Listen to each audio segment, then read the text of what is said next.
not going to be getting any issues. Yeah, excited for the show tonight. Obviously, just excited in general because obviously WWE is on fire at the moment, and Triple H doing some fantastic work. We have got Toxic Attraction. They are replacing Gigi Dolan. They are replacing Nikita Lyons and Zoe Starks. So Toxic Attraction is Gigi Dolan and JC Jane, Lacey Lane, JC Jane, something along those lines. They have been NXT Tag Champs, Women's Tag Champs before. They're a credible team. But, I don't know. I think people probably were going to be hoping that if an NXT team was going to drop out, maybe like a surprise team would come in. Obviously, then people would hope for Sasha and Naomi. So that's probably why they didn't leave it as a bit of a mystery. If they left it as a mystery, people would probably be thinking Sasha and Naomi. So we have had one NXT team drop out and get replaced with another. So Toxic Attraction taking on Natalya and Sonya tonight. This obviously is in the tournament for the women's tag titles that Sasha and Naomi vacated. As well as that, we've got Drew McIntyre, Roman Reigns face to face. That's exciting. I think we've got the Viking funeral for the New Day. That was something that was announced last week, but haven't seen any more news on that. Haven't actually seen them mention it. Oh, hang on. Here we go. With both Kofi and Austin Creed out of action, the Viking Raiders will rub salt in the wounds and hold a Viking funeral. There we go. So announced on Twitter, we are still getting the Viking Raiders funeral for the New Day.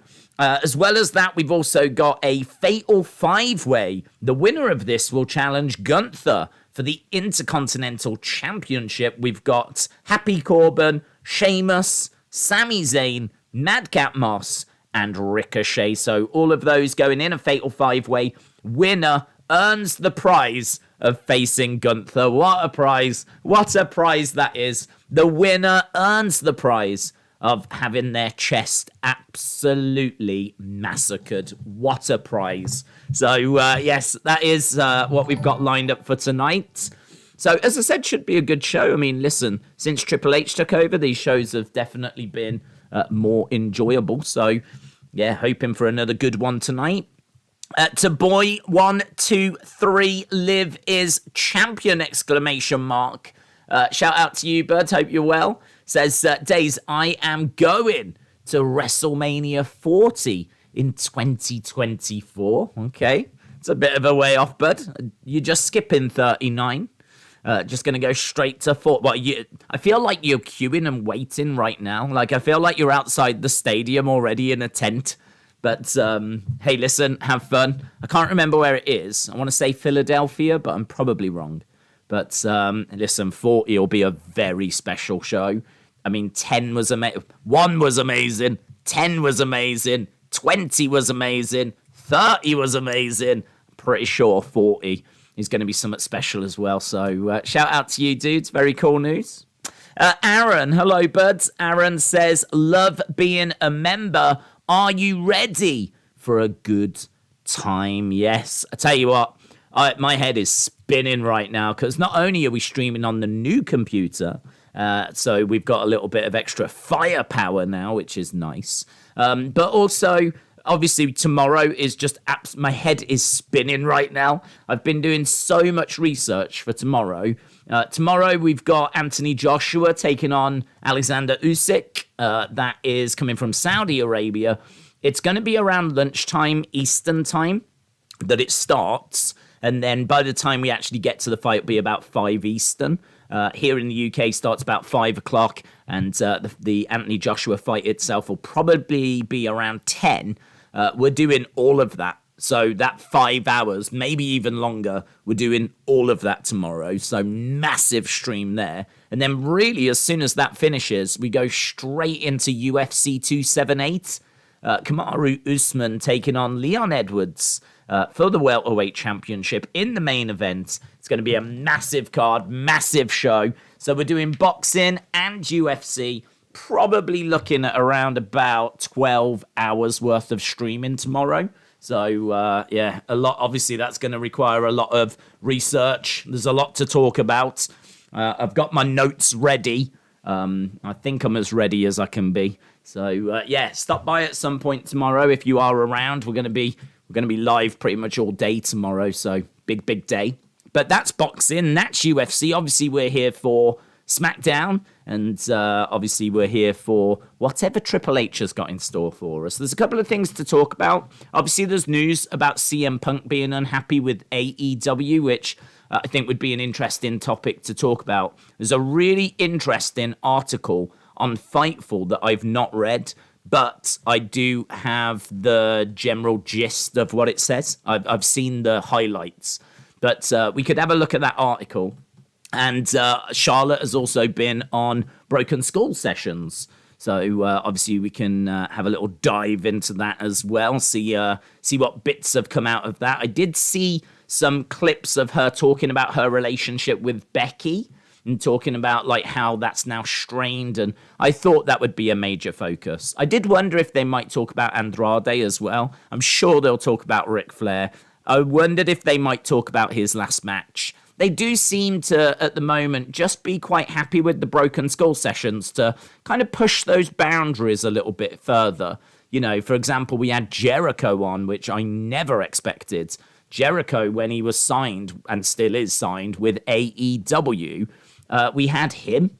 We had him on the Broken Skull sessions. Never in a month of Sundays would I have said they would have done that. So, I don't know, something about the Broken Skull sessions. It just seems like they kind of leave Stone Cold to it. Like, you do you. You ask what you want to ask. You get who you want to get. I'm sure there are people they've said no to. I'm sure there are things that they do limit him on, but there's definitely more freedom there than it feels like on WWE TV. So, it's probably because it's on the network and it's kind of buried away a little bit. And it's not on like USA Network or Fox or anything. So, yeah, it might be quite interesting to have a look, see what was said in that. Before we do all that, though, let's jump into the chat and see what people are asking and what they're questioning. Brenton says, shout out to you. Just finished watching a clip of Cena picking his team versus Nexus. What was your thoughts of that whole angle from start to finish? We spoke about it, to be honest, on a video we did the other day where we were talking about the biggest missed opportunities, and Nexus got mentioned. My feelings on it were that I didn't watch ECW when they rebooted it. In fairness, I never watched the original, but I didn't watch the reboot. And I remember Vince coming out and saying, because they showed the clip, that clip was everywhere, of him saying, like, this is the end for ECW, starting, I can't remember if it's next week or the week after, will be a brand new format, NXT, and I was really intrigued by NXT. In a way, I've always wanted to watch the developmental, which kind of sounds crazy, because I've got the opportunity to do it now and I don't do it. But I did do it, and I have done it, and I was a big fan of like what NXT was doing. And there's a real good chance that we could get back into NXT now, because I was really impressed with what I saw on Tuesday. And I think we are doing NXT this coming Tuesday as well. So, yeah, there's lots going on that front. But cut a long story short, I was on board with NXT when it first started. I thought it was all right. I wasn't blown away by the format that they did of the kind of talent show type thing. It had its moments, but I think what it became was just so much better. Like its own brand, its own promotion. That's exactly what it should have been from the start. But because I'd been watching it when the Nexus kind of got together and invaded, that was really exciting. The fact they went as far as what they did with literally ripping rings apart, going after commentators. You don't see that. Normally they go after just wrestlers. You don't see them going after like commentators. Like commentators were running away from the commentary tables. The ring announcer was having to get out of there. Cameramen were being attacked. So like they really went to a level we hadn't seen. It was just not used to seeing like the kind of ringside personnel being attacked as well. So loved all of that. I mean, I thought it's brilliant. The whole thing was great. And then obviously you get to SummerSlam. And then obviously the wrong team wins. I mean, you're waiting for Nexus to really solidify themselves, really show themselves to be this force. Like they'd done all this like attacking, there'd been lots of singles matches and things like that. But now it was time for this united faction to actually, stamp their authority down at a pay-per-view in a main event and show that they had arrived, and they fall short and they couldn't get the win. And in that moment, they really lose momentum. And, it's actually not that long. I mean, you're probably looking about 6 months or so. And then, that's when we start breaking into, the new Nexus, the core. And really, by that point, it's gone. For me, at that point, it's dead. It's done. I think in many ways after SummerSlam, it was kind of dead and done. I suppose you still wanted to see where the story was going and what would be the repercussions, but it just never got back to the levels it was at. So yeah, it was one of the biggest missed opportunities, because I think they could have got a lot more out of that. And in a way, if you think about the NWO and the fact that that was around for as long as it was, and then you compare it to the Nexus, who probably had a good 6 months, it really shows how short they fell. So, yeah, disappointing, I think you have to say overall. But I suppose in a way also fantastic for them getting to that level. They did a story that kind of, created that much intrigue. So, Hazza says, I don't know if you've seen Johnny Gargano's tweet earlier. It was very strange. It made me think he's returning to WWE, and I really hope that DIY reunite. Thoughts? I haven't seen it. But all I can tell you is that my stance on tweets remains the same. And that is, I just don't believe them. I don't buy them. If a wrestler sends a tweet out, I just don't, it doesn't resonate with me. I mean, it's fun to retweet, if you think people will find it interesting. But all these little teases from wrestlers, I mean, they just happen all the time. There's lots of little things that are getting teased and lots of little things that are playing out on social media. For example, like Shotzi and Liv have been going back and forth. And now there's a lot of people hoping that'll be made into a match. There's no guarantees that that's going to be made into a match. And actually, Liv's next opponent, we know, is going to be Shayna Baszler. So I don't know, some of these little things that kind of play out, they just play out. And you got to remember as well that wrestlers want to be talked about. They want to be remembered. They want to, just keep their interest up. So there's nothing easier than if you are ex-WWE and you're not signed anywhere for just putting out a little cryptic message. I mean, you can literally put anything out that can, allow the fans to, put a message out, and the letters down the sides, spell, NXT, WWE, and then maybe, return or something. People will freak over that, and you just mess with people, don't you? So, yeah, for me, listen, I think he will come back to WWE, but there's no cryptic tweets that are going to be, changing my mind on that. So, to tell the truth, I haven't seen it. But even if I had, it wouldn't change my opinion. My opinion is I expect him to come back to WWE. I don't know when that's going to be, but yeah, I'm expecting him back. Maybe Clash. Who knows? I don't feel like it's that far away. He's been gone for quite a while, So I mean, I know that he wants to spend time with his kid and everything, but you do need to earn money as well. I'm sure he's made saved up and everything, but yeah. It's time. It feels like it's time. So, but I know it's disappointing. NXT UK is done, especially for us in the UK. But do you think it's right? Because from the pandemic, it felt like it had gone stale. Yeah, that's definitely one to talk about, isn't it? So, NXT UK has folded. I am disappointed, but I'm also not disappointed, because I think you hit the nail on the head there. And I think, for me, it's a case that it just hasn't been the same since the pandemic. They went into the BT studio. They started doing all the filming in the BT studio, and you could go to it eventually. You could get tickets and go, but going to the BT studios is not an easy thing. I think it's on a bit of a campus, and you've got to travel to, I think it's probably London. It's not the same as when they were going around the country. and go into like all these different venues. They were doing not house shows, but TV tapings, like in Plymouth and Norwich and Birmingham and Blackpool, and they were just going all around. And like it was easier to get to and see them, and it had that kind of, I don't know, there was a bit of excitement. You know, NXT UK is coming to town. Do you know what I mean? And that's exciting for them to just like bed themselves at the BT studios. I'm sure that it was cheap. I'm sure that they got it pretty much without paying anything, because obviously the show is aired on BT, so it's in BT's interest that they've got a base for them to do recording.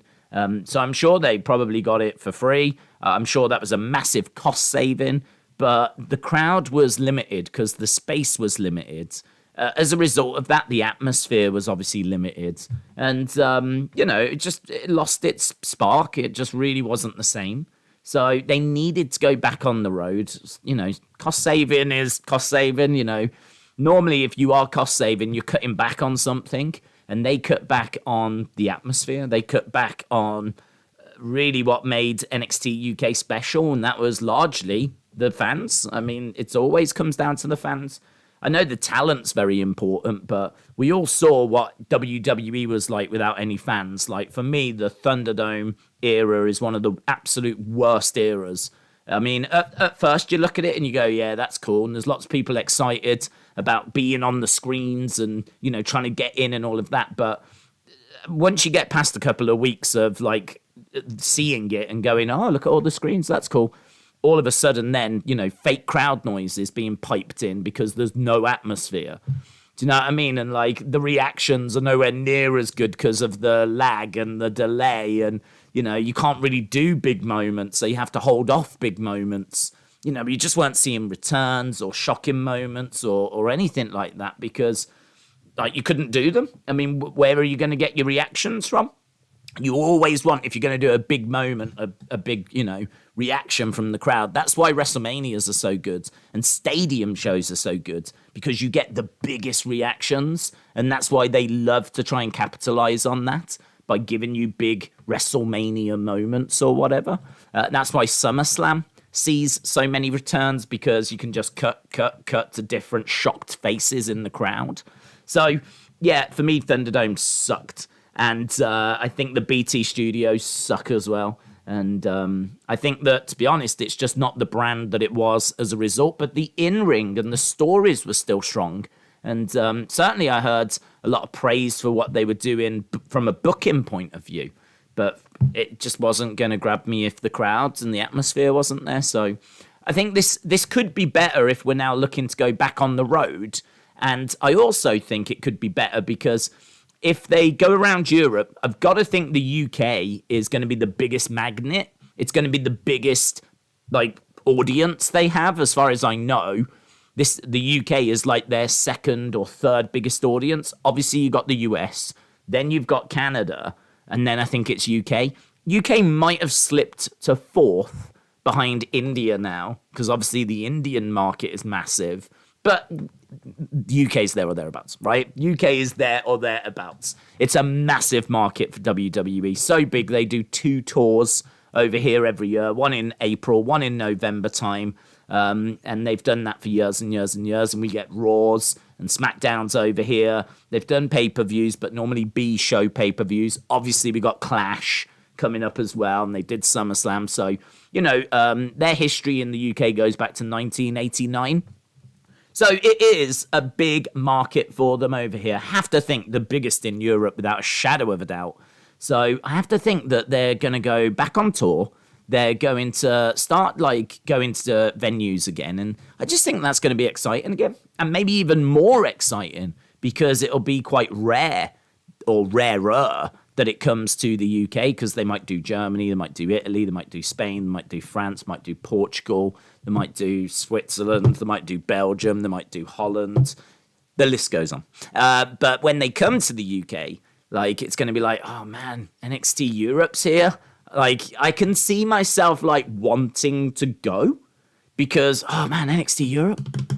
And also because it's Europe, is it going to have more eyes on it? Because, like, if you're in Italy and there are some Italian superstars, Does that give you more of an incentive to watch? Could it be that more of our European friends are going to tune in now?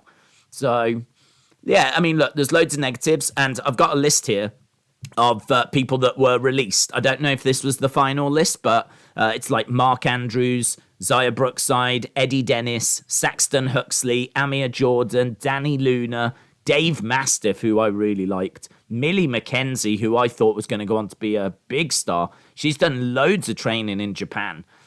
Primate Nina Samuels, who I've seen a few times, thought she was good. Shah Samuels, Sid Scala, Trent Seven, who I think has blown most people's minds.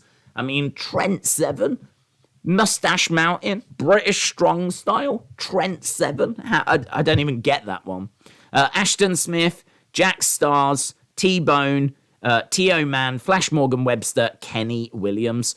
I don't know if any of these are going to get rehired when NXT Europe starts. I hope so. Trent Seven not being a part of this is mental. But I can only imagine they're letting some go or letting them go so that they don't have to pay them. And then when NXT Europe starts next year, then we will hopefully bring some back. And I am looking at you, Trent Seven and Dave Mastiff and Millie McKenzie in particular. Those three in particular. Millie McKenzie, she's young.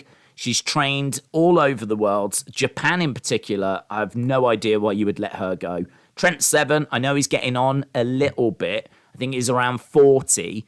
But he is someone that, for me, really grounds Tyler Bate. I remember Tyler Bate having some time off. And Trent Seven said, he's really just having to think about things at the moment. I get the feeling that Tyler Bate went through a bit of a crisis. I think he went through a bit of is this really what I want to do with my life? I got the feeling that Trent was like, he just needs a bit of time. And I don't think it was storyline. I don't think it was storyline at all. I think that Tyler, he's been in developmental for about 5 years. And he's seen Pete go on and achieve things and Doudrop go on, and he's just kind of hanging around NXT UK. So, I should imagine after a while you do start to think, like, when what's happening with me? Am I going to make it one day? And I think he had a bit of a confidence crisis. And Trent was there for him. Trent was there to, like, arm round the shoulder. Come on, buds, you know what you need to do. Like, they are great friends. And look, Tyler's going to go on and have a great career. And he doesn't need Trent hanging around in order to achieve that. But I just think that they were they're great friends. Trent really helps Tyler. They're in a great tag team. They are in a great faction when you put Pete Dunne in it as well. I mean, British Strong Style can rip up the main roster. You put Pete Dunne, Trent Seven, and Tyler Bate together on the main roster, you have got some juicy. British Strong Style on the main roster is juicy. I have no idea why they've let go Trent Seven. No, I just don't get it. I don't get it. Even behind the scenes, from a producing point of view, he runs his own promotion called Fight Pro Wrestling. Hang on, Fight Pro Club? Something like that. I've been to it a couple of times. You'd think I'd remember the name. But he's got his own promotion. He knows how to put things together. He can do backstage producing. He is more than just a wrestler. He can do so much more. So I don't get it. I can only think they're going to bring him back. So gutting that NXT UK has wound down. But if the end result is that we get NXT Europe and it's bigger and better and it has more spotlight on it, because NXT UK was just flipping pushed to the side, wasn't it? I mean, it never even got mentioned. Unless you was watching it week in, week out, you wouldn't even know it existed. So, if it has a bigger spotlight on it and it means more, and they start touring again and we get some real, there must be quality out there that we're just not finding. There must be some incredible talent across Europe, which hopefully we find. Where are the other Gunthers? For example, where's the other Pete Dunnes? Where's the next Wade Barretts and Drew McIntyres and, Sheamuses and Finn Balor's, and they must all be out there. So, some of them just haven't been fortunate enough to kind of get to Japan, get onto the New Japan ladder, get to NXT. Yeah, let's have a look and see. So, yeah, pros and cons, but gutted for all of those that got let go, definitely. What do you think of the heat on CM Punk that he's got with Hangman stemming from a promo during their feud? I watched the promo back, didn't see a lot wrong. It's coming off as a little silly from Punk, says Daniel. So on this, I mean, I've got the article here on Fightful, so it says CM Punk may have almost decided not to come to Dynamite on Wednesday. So CM Punk challenged Hangman to a rematch on the August 17th episode of AEW, but according to Wrestling Observer, this was not planned, and we were able to confirm it, so Fightful confirmed it wasn't planned either. So that weird moment where Punk was doing his promo and he went, Hangman, you can have your rematch right now, put his belt in the ring, sat down, waited, and Hangman didn't answer it and didn't come out. And I think CM Punk was like, thought so. Like, you know, all of that apparently was not in the script, which is pretty wild. Punk defeated Hangman at AEW Double or Nothing before being forced away. Before that, there was a word that Hangman and Punk didn't see eye to eye on a promo material that emerged on an episode that built towards the match. Fightful has been told it was to the point that CM Punk even met with AEW higher-ups about the context of Hangman's promo. Voices of Wrestling noted that they had heard that Punk has told others after the meeting that there's no way he would lose to Hangman Page. Fightful was told by several within AEW that they felt the situation that unfolded on August 17th was unfair to Hangman because he wasn't aware of it. One said, even if he was aware of it, what could he have done? Charge to the ring and charge past Tony Khan, interrupting a promo he knew he wasn't meant to be a part of. There was no way Hangman could have won in that situation. We're told Hangman was in the building, but haven't heard about any response. Those that we spoke to said Hangman isn't a confrontational person and is generally well liked. The belief amongst several on the roster that we spoke to was that Punk believed Hangman went into business for himself, leading up to their Double or Nothing match, and that what happened the other day was seen as a receipt. It's important to note that the locker room speculation, as opposed to Punk telling on anyone that directly. From Punk's end of things, there was a Hangman promo that had alluded to Punk's issues with Colt Cabana, and that didn't sit well with Punk. There was also another promo that happened during a week where Punk wasn't at the show that accelerated it. They said that Punk's shot at Hangman happened with Hangman present, and that's how Punk justified it. So there we go. This is, I mean, it's crazy stuff, to be honest. I tell you what I find really interesting is a lot of those promos get very personal.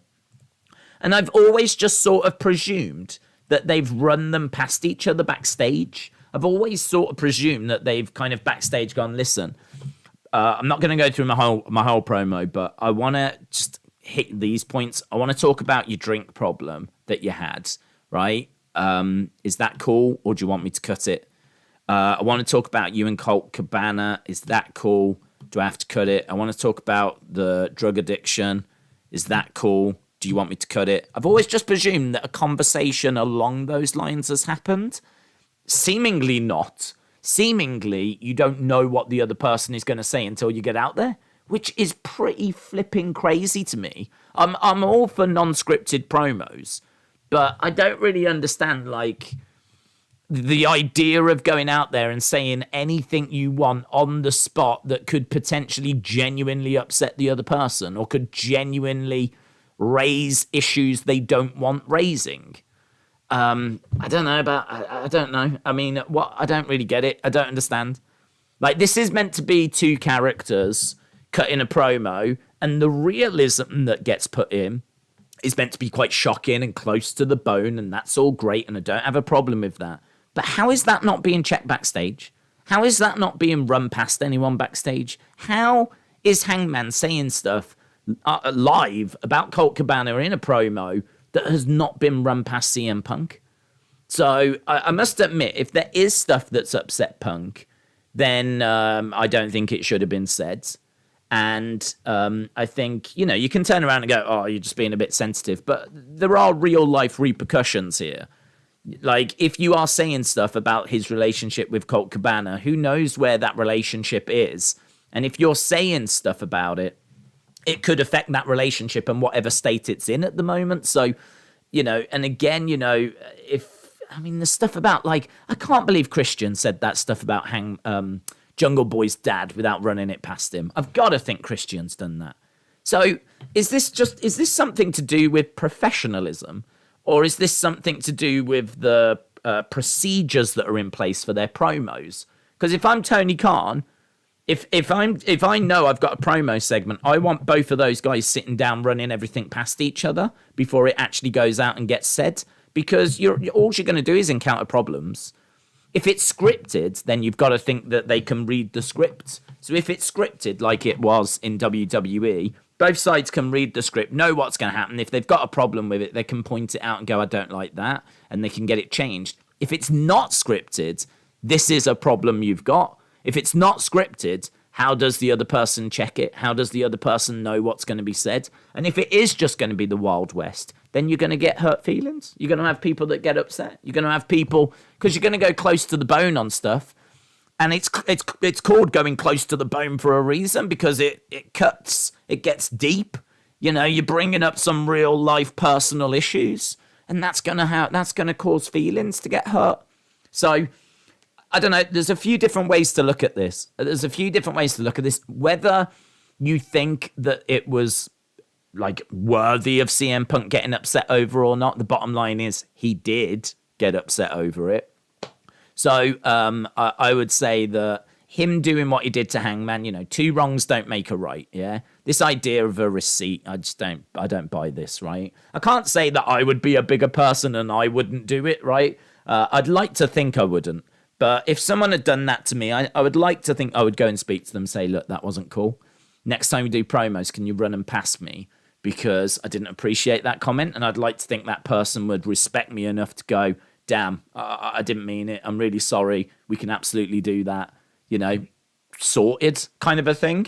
This idea of like, oh, he said something about me, I'm going to now call him out and say something about him, like this tit for tat. I don't know. I mean, the wrestling world probably isn't the most mature place in the world anyway. But no one here is covering themselves in glory. No one here is coming out of this looking great. But what I would say is that if I'm Tony Khan, I am 100% sitting there now going, I need to sort out my promo procedures. I need to make sure that the guys are sitting down and telling each other what the flip they're going to be saying, because someone's going to say something and someone's going to get smacked backstage, or someone's going to walk out unhappy. I mean, apparently, according to that article, CM Punk was close to not even coming to Dynamite. And it festers as well. Someone says something, and maybe you don't speak to them about it because you're like, all right, whatever. But if you don't acknowledge it or whatever, and it just kind of does get to you, it can just kind of sit there and fester, and, there could be real resentment. All you're doing is you're inviting issues into your locker room. That's all you're doing. You're just inviting problems. I mean, the way to solve it is you get them to sit down, run their promos past each other, sign it off, say it's okay, and move forwards. And honestly, if someone doesn't want to go like that far, that deep, you can try and talk to them and go, look, it's nothing personal. Like, I know it is personal, but it's not real. We don't he doesn't really feel this way about it. And see if there's any movement on it. If there isn't, and you just don't do it. Simple as that. Because these are meant to be characters. And some of this stuff gets really personal. When you're talking about people's addictions, and you're talking about people getting arrested, or you're talking, about whatever things that have happened in real life, we're not talking about the characters on TV so much then. We're talking about the person that plays the character. We're talking about things that are real. Like the CM Punk that we see on AEW. I'd like to think that's a character. I'd like to think that's not like the man himself. And so bringing up like CM Punk, like Phil's relationship with Colt, like that to me is very personal stuff. And if he doesn't want to talk about it, that's his prerogative. So yeah, that's my thoughts on it. My thoughts are that they need to sort out their promo procedures, because the way they do things at the moment is mental if they're not doing that. I have to think that they are. I have to think there's just maybe a couple of superstars that haven't done it, a couple of wrestlers that haven't. In no world can I believe that Christian did not check with Jungle Boy if he could say that stuff about his dad. There is no world that I believe that didn't happen, because if it didn't, that will be one of the craziest things I've ever heard. And Jungle Boy fired back as well, didn't he, about like divorce and all that kind of stuff. I have to think that was checked as well. I don't know, man. If not, this is the start of a lot of unhappy people. Let's put it that way. Wes, shout out to you, bud. Really appreciate the support. Hope you are well.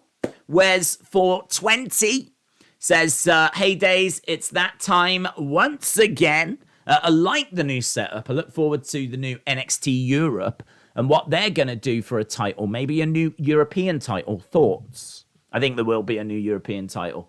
You can't really keep the same belt that's very UK. It's got like the kind of castles on the side. I know there's castles in Europe, but I think, any opportunity for a new belt as well means that you can sell new replicas, means that, it's new belts are just one of those way of kind of spiking interest. Like, it's something people are interested in. Tune in on Tuesday. We're going to unveil the new NXT European Championship. That I can see that being what it's called, the NXT European Championship. So yeah, I definitely think it will go that way.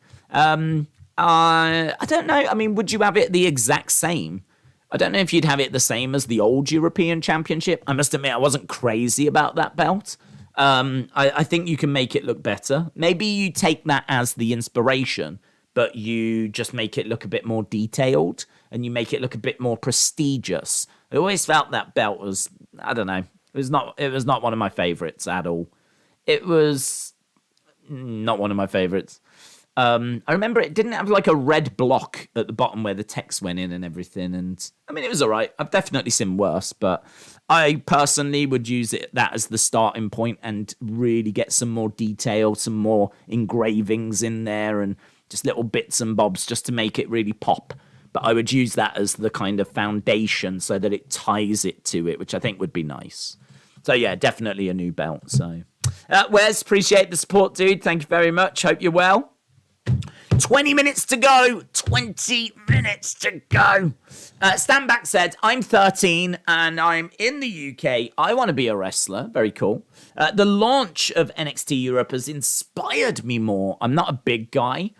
You are only 13, so don't worry about it. It's good that Vince isn't in charge, so I have a better chance at WWE. Yeah, that's true, actually. If you're young and you was, maybe on the smaller side for your age, so that likely means you'll be on the smaller side as you get older, I could understand you thinking, like, have I got any chance of going to WWE? Whereas now I think you do. And actually, I think you should get into wrestling if you are 13, right? You should get into wrestling if you want to be a wrestler, yeah? I don't think you should get into wrestling if you want to specifically be a WWE superstar. It's all well and good having that as your, like, big dream, if you will, but there's so many promotions out there. I mean, what's stopping you going and working for AEW? What's stopping you going to work in the X Division for Impact? What's stopping you going to AAA, CMLL, New Japan, right? I mean, there's promotions all over the world. Germany has got, WXW, is it? WXW? There's promotions all across Europe, over in Japan, in Asia, in Mexico. I think there's stuff they do in Australia as well. So, there's stuff everywhere. Even in New Zealand, I remember seeing Dakota Kai did some stuff in New Zealand and then moved to Australia. So I know that there's like promotions even in New Zealand. So yeah, I think if you're going to get into wrestling, do it because you want to be a wrestler and do it because you love wrestling and you want to build up your brand. You want to get a fan base, all of that. If WWE is the ultimate goal, fantastic. But if it doesn't happen, it shouldn't derail you, if you know what I mean. I was thinking that actually about all this NXT UK talent that's just been let go. I really hope that a lot of them now don't go and just leave wrestling. Because what do you do? I mean, they were in WWE and now they're not. So what do they do now? I mean, the indie scene in the UK is quite quiet, actually. It's not, I mean, to my knowledge, it's not that vibrant. There's definitely promotions, but it's not like, I don't know that you can make a living like you can in America. In America, there's, I think you can survive on that indie scene, but I think you still need to be going to like big promotions in America. You probably still need to be a part of, say, NWA or Impact. But you can go to places like Beyond, and there's other little promotions. But even in America, like a lot of the indie wrestling didn't survive the pandemic. I think places like Wrestle Circus closed down. Obviously, there's no more Evolve. That's gone as well. I think there's still bar wrestling, but I'm not too sure. But I think you can make a living, but it's probably because of the pandemic a little bit harder now. But yeah, I don't know what that NXT UK talent will do that got released. But I wouldn't just get into it thinking it's WWE or nothing, because that could be heartbreaking. Because I think you have to look at how many people get scooped up, put into the system, and then unfortunately at various different points spat back out again. Do you know a few days ago, Sean Ross Sapp tweeted that a name from AEW had been contacted. Did that name get revealed? No. I was hoping it was Swerve. Really need him, I feel. To my knowledge, it wasn't revealed. I haven't seen it reported. I expected or suspected that it was Swerve, but that person apparently turned around and told AEW that they'd been contacted. So even if it was Swerve, his loyalties now would be very much with AEW. Swerve did send a little message out. I think he was like applauding the fact that Hit Row were back, and seemed to be acknowledging that he was pleased for them. But no, I don't see any movement on that. I think Swerve is in AEW and staying with AEW.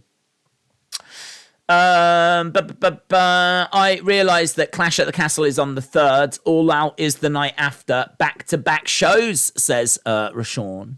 Edward said, why do you talk so much? 'Cause it'd be a rubbish stream if I didn't. Undercover Manager said, first time commenting, Toxic Attraction come tonight and joins Liv, who turns heels. Toxic Attraction come tonight and join Liv. I'm not expecting that. I'm not expecting that at all. I think that, I mean, it is interesting as to why they've been added to the show. I do agree with you. It is interesting as to why they've been added, because apparently there's injury to Nikita Lyons and Zoe Stark. I don't know if that's true. Or if it is they just want Toxic Attraction around. But we'll find out, won't we? I think Liv goes into Clash as a face. I think she goes in as... She's still face now. She's still face. And I think she's kind of being... I don't care what the haters say kind of mentality. I think some people are looking at it as that she's turning heel. I think she's just being defiant. I think she's just like, it is what it is. We're moving forward. I'm the champion. I'm facing Shayna for the belt. I mean, if she turns heel tonight and joins up with Toxic Attraction, that'd be a massive story. Absolutely huge. But I can't say I'm expecting that. It'll be great if it happens, though. I'll be down for it. I'd love a bit of development in her character. So, when are the Premier League streams coming back? They're not, buds. They're not. My focus is on this channel this year. So, World Cup streams later in the year. Standback said, the aim is to not be a WWE superstar, but that's a dream. I'll be happy anywhere, but I can't find any schools in Leeds. It's annoying. Well, all I can say to you, bud, is when I was young, I didn't even know that being a wrestler was an option. I didn't even know. So I remember watching TV and I'd see the British Bulldog and I'd be like, how the hell has he got on that? Like, how has a guy from this country managed to get into that world and be a part of that thing? Like, I couldn't, and there was no internet. There was no way of knowing how you would go about it. There was nothing. I mean, maybe if I'd opened up the Yellow Pages, which is a book we have. I don't know if it still do it actually, but it was a yellow book, yeah, and it had yellow pages, hence the name. And if you needed a plumber, all the plumbers were in there. If you needed an electrician, all the local electricians were listed.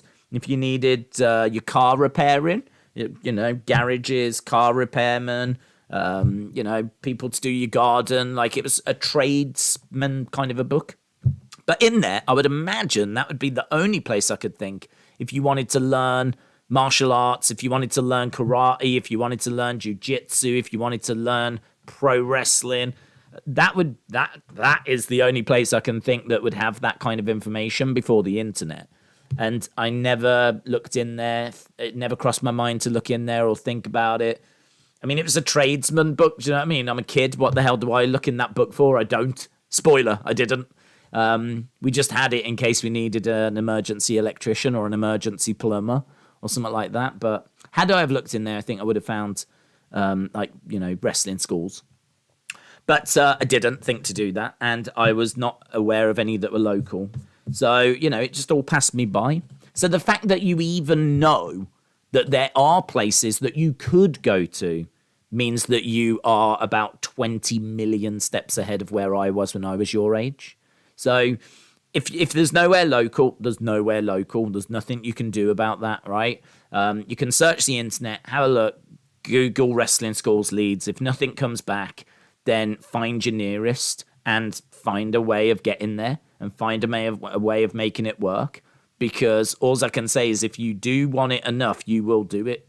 If you want to be a wrestler enough and it really is what you want to do, you will travel and you will get 5 buses. You will do whatever you need to do to get, as long as it's safe, of course. You will do whatever it takes to get there. Because when I was 13, didn't even know that there were wrestling schools. I didn't even know there was wrestling schools. I didn't even know that was a thing. So look into it. Do as much research as you can. Ask around. And, I'm sure you'll find a way in. Dave's currently live in a little pub called the Explorers Club in Benny right now. Partying the night away, watching Smackdown, also watching a new movie called Chip and Dale Rescue Rangers. They did do a new live act. Well, say live, CGI animated Chip and Dale, didn't they? I think there's a scene where they've got the ugly Sonic in it. I saw a clip of that. Do you remember when they did the Sonic film and it came out with this really ugly Sonic? And there was like this big backlash. Apparently they've done a new film, and I think it's Chip and Dale Rescue Rangers. I think they did a new film and they included the ugly Sonic in it, and he's doing signing autographs, meet and greet kind of a thing. Come and meet the ugly Sonic. I thought that was hilarious. That's such a clever usage of him. That's such a clever way to use him. It's such a wonderful kind of inside joke. I thought it was really clever. So that might be the highlight of the film, though I have no idea. But shout out to you. I hope Benidorm is rocking as always. Stephanos says, will you stream the Champions League final? I think there's a good chance of that. I reckon, Champions League final, FA Cup final, I don't know, maybe a couple of Premier League games. I would say, once we get to, next year, tail end of the season, maybe Champions League semi-finals, I could definitely be tempted by those. But, I've said before, the truth of the matter is I love doing them. It's nothing about doing them that's a problem. It's just I learned last year that unless you do it all the time, you won't grow. I mean, we could just abandon pro wrestling. We could abandon UFC. We could abandon boxing. Yeah, we could walk away from AEW. We could walk away from everything and just go over to the football channel and just do football content every day, live streams every day, videos on transfer news, talking about different teams, talking about the fantasy game, doing transfer videos, news videos, anything and everything, right? But that's what you have to do. That if that's how you grow, that's how that channel would survive and thrive and get to where it should get to. Anything short of that means that it's just going to plod along. And I have learnt that lesson, and I have acknowledged that lesson.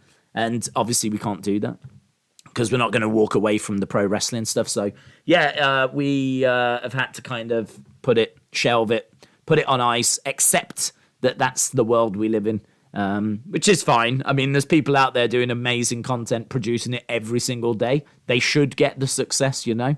So, yeah, I've learned that lesson.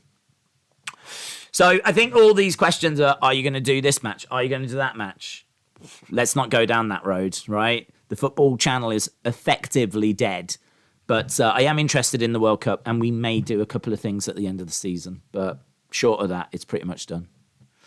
Huff Sports Media said, I heard Zoe has concussion. Nikita isn't vaccinated, and SmackDown is in Canada. Oh, that's interesting.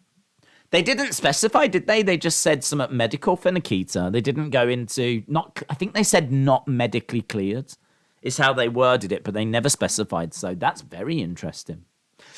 William said, I don't know if you've covered this, and it might not be tonight, but keep an eye on backstage segment. You might be seeing some rambling. I saw that. This Exiron News is a news source that was mentioned to me by Sean Ross Sapp. So Sean Ross Sapp has got in touch a couple of times with me, and he the one time said like about oh god, I can't even remember what they're called now.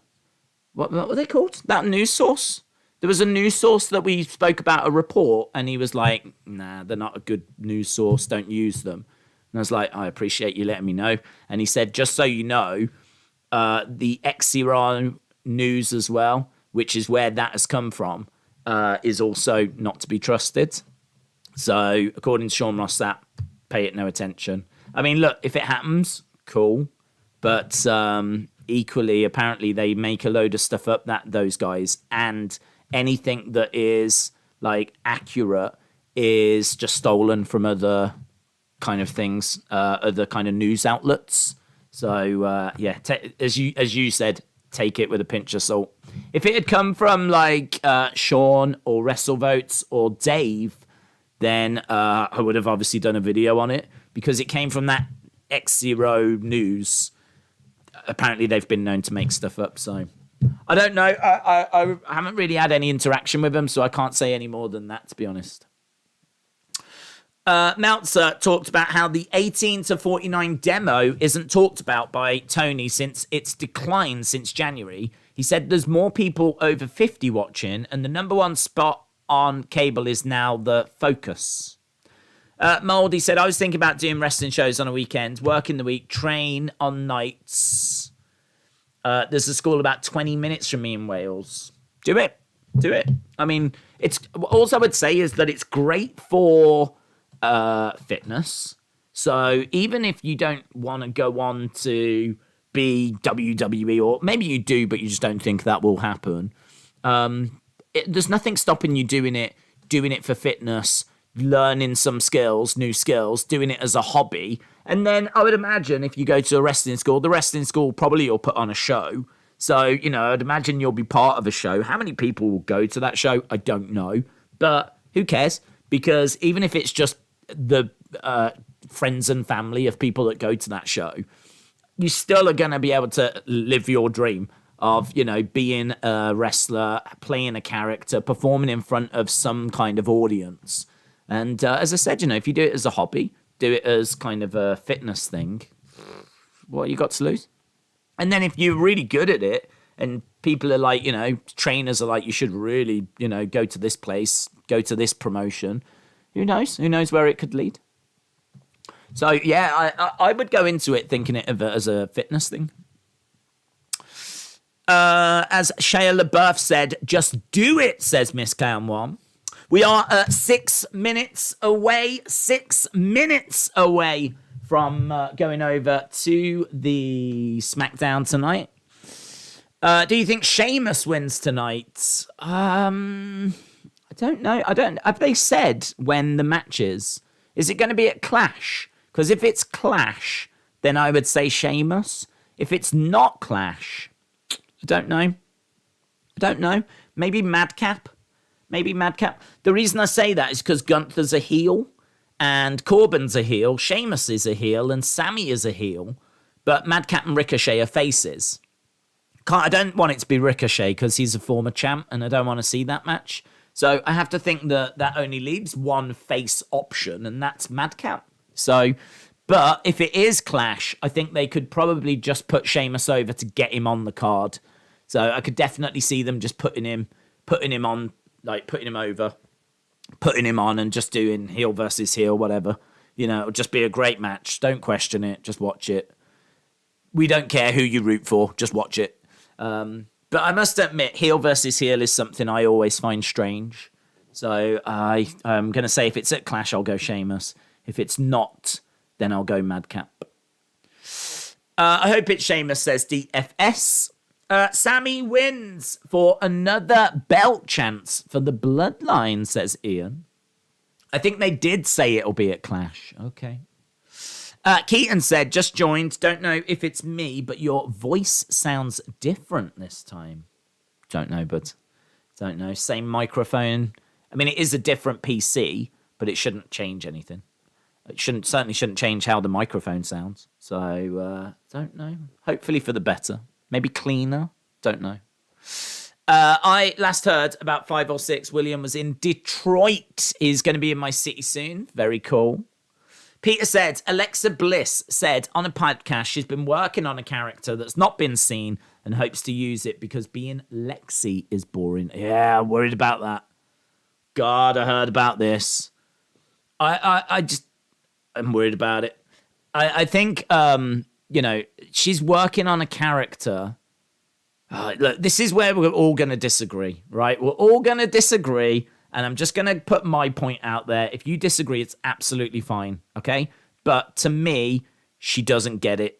Like, to me, she thinks that this is just fantasy world where you can just literally do whatever the flip you want and there's no rules and all this kind of stuff. For me, she could be going down a very heavy, like, supernatural road. She could be, like, creating this new character that's just going to completely, like, not ruin wrestling for me, but just be absolutely not what I look for in wrestling. And I am worried about it. I think she's done the kind of supernatural thing and she was allowed to do that. And I think that she's had a taste of that. And that now is maybe they've opened that door. Let's put it that way. That door is now officially open for them to like do more supernatural stuff. And I'm worried now that she's got her thinking and she's like, oh, I wonder what I could do. You see, I see all of that as a horrific mistake. I see all of that as us going completely down the wrong road. Whereas my concern is she sees it as opportunity. And she sees it as like, oh, wow, what can we do? I mean, yes, you can do pretty much anything within a wrestling ring. You can play any character within a wrestling ring. But, I mean, there was a guy the other day that had his hands down his pants as he was wrestle in a match, and that did not play very well on social media. Joey Ryan did not play very well on social media or in the real world. Like, yes, there are things that you can do, but that doesn't mean you should do them. So I am worried about her ideas. But if I was working at WWE, of course I would listen to her and I would listen to what she would have to say. I just feel very confident that I'd probably turn around and tell her to not have any more thoughts. So that's what I think about all of that. I do agree that her current gimmick is not right and she does need something. I do agree she needs a character. But God, I'm worried about what she comes up with. Let's put it that way.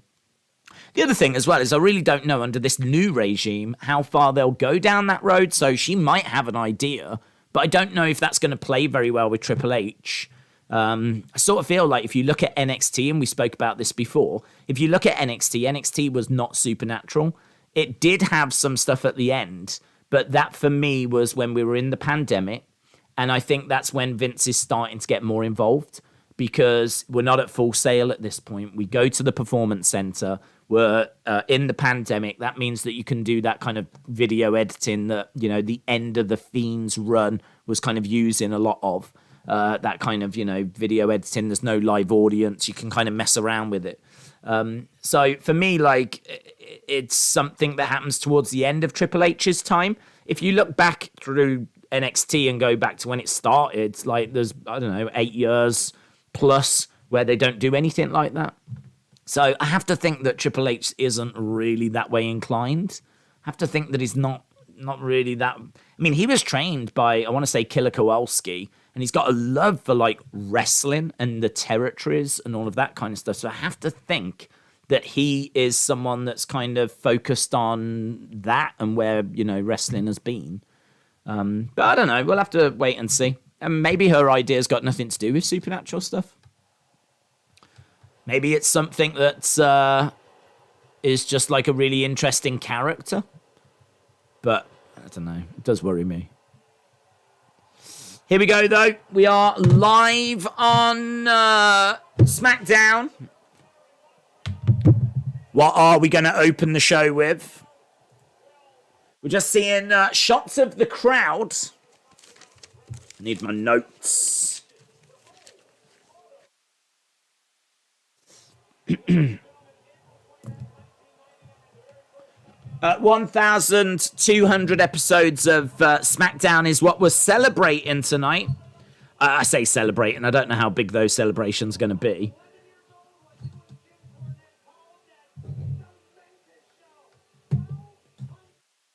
$1,200 episodes of SmackDown. Live on SmackDown. Please do not swear. Here's Ronda.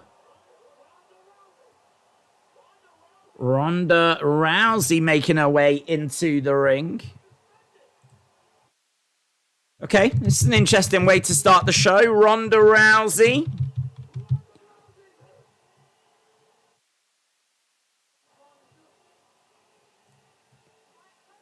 Cut the music. Let's see what Ronda's got to say. Boos for Ronda. She's getting booed. Why is she being booed?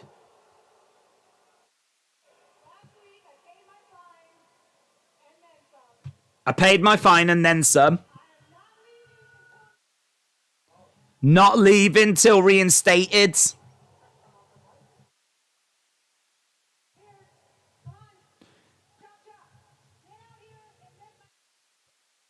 I am not leaving until I am reinstated.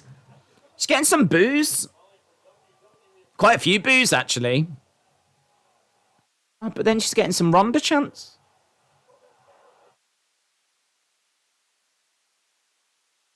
Now she's getting loud Ronda Rousey chants. This show is not starting until I get what I want. Give me what I want. Wow, this is going to be a fun SmackDown. 2 hours of watching Ronda, just like... Here's Adam Pearce. Adam Pearce coming out with security. Poor security. Fickle fans. They're all over the place.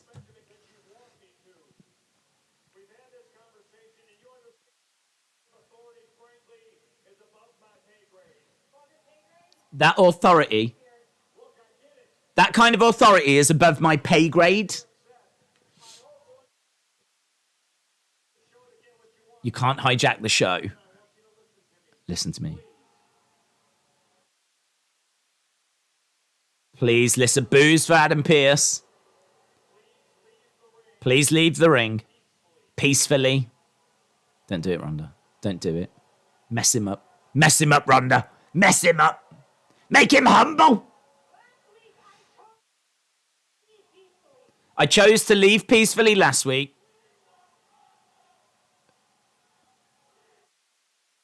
We want Ronda chants. We want Ronda. This crowd, man, I don't understand. How did they boo her when she came out and now they chant her name and say, we want Ronda? It's getting ready. Ugh. Couple of security guys stepping into the ring. Surrounding Ronda. Grabbing her by the arm. Oh, man, that was a lovely strike. That was sick. There was a pop. There was a lovely strike in there. Judo throw. She's got skills, man. Do you want me to break his arm? Do you want me to break... Look, this dude's like, no, no. Break his arm. Yeah. The dude's tapping. We've got other security that are making their way down. I want to have a look at this strike again, man. There was a beautiful shot. Oh, man. Oh, my God. I think there's a right hand that she throws that I swear is a potato. I swear that was such a good shot. It looks so snug. She looks like a badass, man.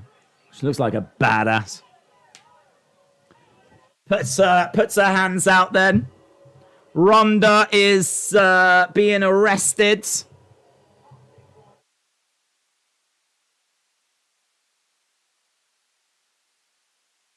Ronda Rousey arrested. I can't believe this.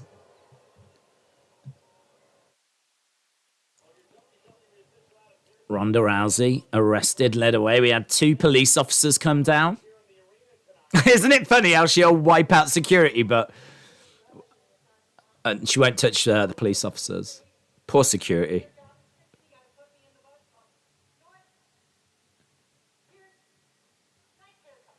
Nice haircut, she says to Pierce. And that's funny because he's bald. Ronda Rousey put in the back of a police car. There we go, led away. I'm so tired of the segments where women are allowed to beat up guys. Oh, no, we've got a car that... What's this car? There's a who is it? There's a vehicle that's arrived. Roman! Roman's arrived! It's the tribal chief!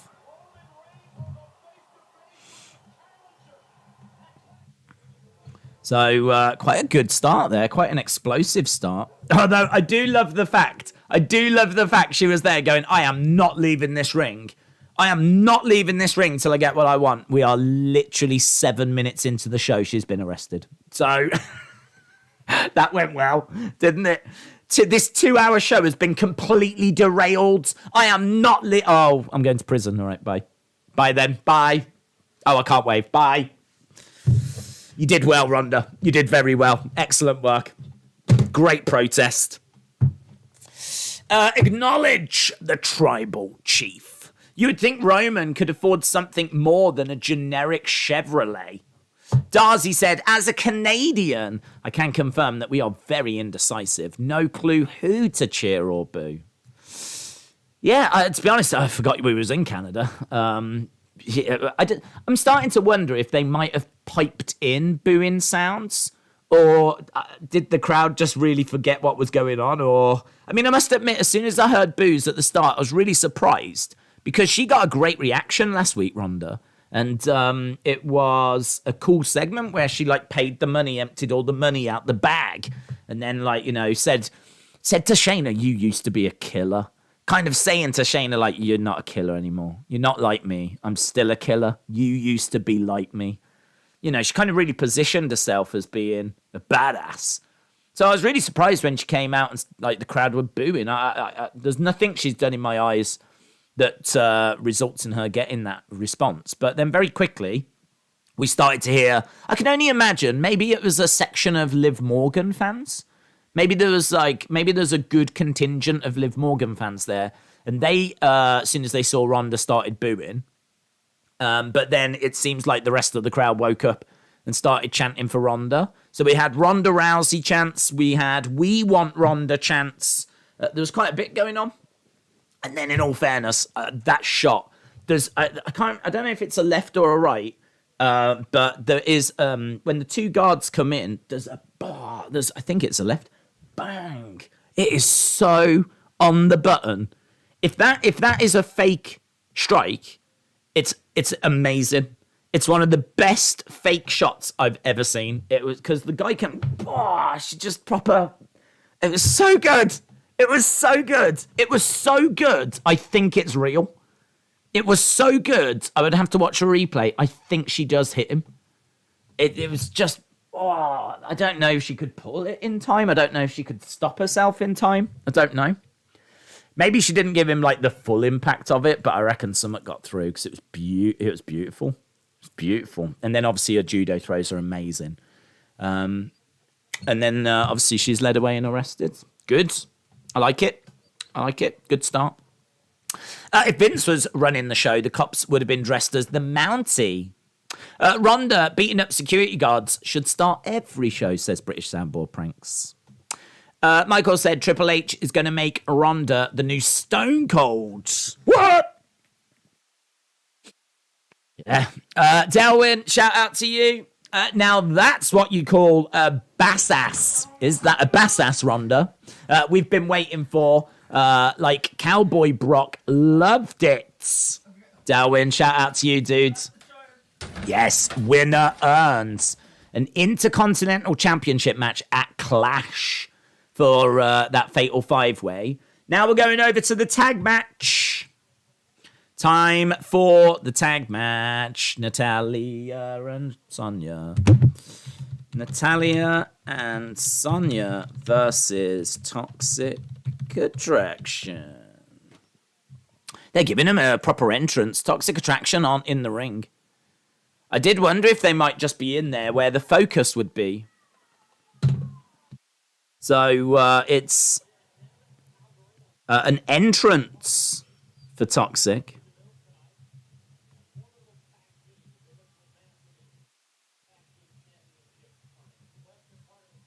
So we are just seeing the championship belts at ringside.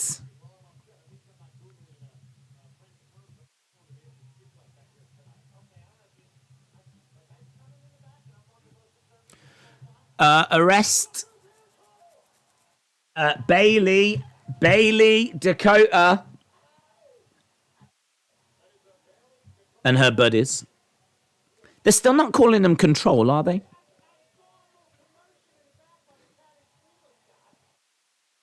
Here's Toxic Attraction. Toxic Attraction getting an entrance. Look at that smoke and everything for Toxic Attraction. So, Gigi Dolan, JC Jane. It's kind of cool. It's kind of cool to see some people that we don't normally get to see. Yeah, Nikita Lyons and Zoe Starks have been replaced. Remember, kids, always eat your tree bark. No Mandy. No Mandy. Just getting a little video package about who these people are.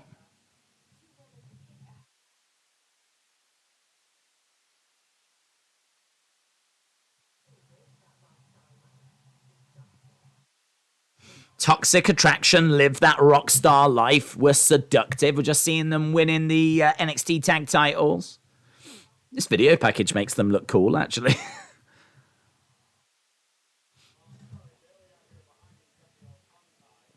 So the winners of this will take on Raquel and Aaliyah. I think that Natalya Sonya win, but I don't know. Perhaps this will be a little showcase for Toxic Attraction. Doesn't really matter who goes through, actually, because both of these teams are heel teams. And they'll go through to face Raquel Rodriguez. And is it Aaliyah? They're obviously a face team. So either team can go through. I like that they're showing this for people who don't know them. Yep. Yeah, I agree. Good little video package. I love how NXT booked Toxic Attraction. Now they need to book Control that way, says Jilly. Only way Natty can lose is if something happens, says Johnny. Padraig said, will Randy return when his injury is better? Yeah, I think so. Carl said, there's rumours Toxic Attraction will form a faction with Karrion Kross to make TikTok Sick Attraction. I don't need that in my life. I disagree. Whenever Alexa Bliss is doing, I will support her folly, says Alexa Bliss Gamer. I thought you might. It's McCade said, give me made up wrestling name for men and women. Give me, well, that's something for the chat to do. What are you looking for? Are you looking for a wrestling name for yourself? The chat will love to do that for you. The pop of Roman was abnormal. What do you think? I can't say that I really paid it much attention. I was too busy trying to see who it was. I probably should have figured out it was Roman, But seeing like a vehicle pull up like that, you just never know with Triple H. You just never know. I mean, it could be any flipping legend surprise moment. So I probably should have thought it was Roman, but I was too busy focused on like, seeing who it was rather than listening to the reaction. We are underway with this match then. The first match of the evening. We're just seeing Bayley and Dakota and Io at ringside. We're seeing headbutts in the corner there. JC Jane having her head driven into the turnbuckle by Sonya. Days, 2 heels have been cheered tonight in Ronda and Roman, says Anthony. In all fairness, though, I think they're 2 cool heels. I mean, I must admit, I would cheer for both of them as well if I was to go. Cannonball to the outside by JC Jane. Natalya comes around, gets kicked in the head by Gigi Dolan. Gigi and JC working together, hurling Natalya into the ring steps. And there we go. Bayley impressed with what she's seen so far. A little bit botchy. No surprise with it being a last-minute match, says Charles. Lister Jericho said Karrion Kross and Adam Cole should be called TikTok Boom. I've noticed Theory's lost a lot of momentum since Vince stepped down. Do you think it's because they want to elongate the cash-in, or do you think Triple H isn't fond? I think elongate the cash-in, to be honest. I think that he is young. I think that he is one for the future. I think that if you was to take over the roster right now, there would be bigger things to focus on than Theory. Theory is someone that is at that stage of his career where just using him, having him out there, putting him in matches, having him seen. I mean, he's Mr. Money in the Bank. He's a made man. Every time there's going to be a championship match, he can get involved. And every time we get close to a championship match, he can do promos talking about how he's going to cash in. It's super easy. And it's just an easy way to book him. Like, you just don't need much focus on Theory. So I don't think it's anything to do with Triple H not seeing anything in him. I just think it's more the fact that the shows need fixing. Like, the shows need more wrestling. They need some superstars coming back. We've brought back Karrion. We've brought back Dakota. We've brought back Dexter Lumis. I just think that's been where the focus has been. So I personally don't think there's anything to it. McMahon was making a joke out of Theory, says nobody. Steve said, do you think anyone returns tonight? I've been hoping for Bray since his release, but it's not come to fruition. I don't think anyone returns tonight. And I think if Bray comes back, it'll be at a big show, or they will do teases. And there will be like vignettes, or, I mean, that X0 News, I don't know how you pronounce it, X0 News, they did say there could be some rambling in the background tonight. What I do have to just say, though, is that I've been told they are not a trustworthy source. So that's why I'm not paying that any attention. But the reason to mention it is because if I was to bring him back, that is the kind of thing that you would look to do. You would look to tease it for a while. If Ramblin' is on the show, right? If that turns out to be true and he is in the background, then that is, to me, confirmation that Bray's on his way back. Because I don't think you use that character. You don't work the crowd up like that. You don't get their hopes up if you've got no intention of bringing Bray back. You don't give those characters to Alexa or something like that. You do it so that he's coming back. So if you see Ramblin' Rabbit, he's on his way. I don't know when, but he'd be on his way. And actually, as a result of that, I probably wouldn't do Ramblin' in the background, because I think as soon as you see Ramblin' Rabbit, that to me, it means he's coming back. It's not a question of, do you think this means he's coming back? Yeah, well, yes, of course. Like, to me, that's just confirmation. Like, I would actually want to do some maybe a bit more cryptic than that. Something that it plays out over a few weeks. But saying that, they might want to just get the ball rolling and get you tuning into Clash, where he comes back. So, we'll have to wait and see. Gigi is a carbon copy of Sable. She is using Sable's lines, says Larry. What about Dominic Dijakovic returning tonight? I don't know. I haven't heard any rumors of that happening. And the match has already been announced, so yeah, you can always shove an extra person in there, but I can't say that I'm expecting it. They seem to be setting up Sonya and Natty versus Io and Kai, plus they didn't show Mandy in the promo package.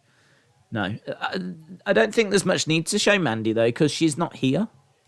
So that video package is really to tell you who these two are. So if you show Mandy, it might just confuse things. JC has got the leg of Sonya. Sonya trying to make the tag to Natalya. She makes the tag. Natalya comes in. Charging over. Underneath. Snapmare. JC Jane goes down. Natalya grabs her, looking for a suplex. Wonderful suplex. Great snap on that. And again. Oh my God.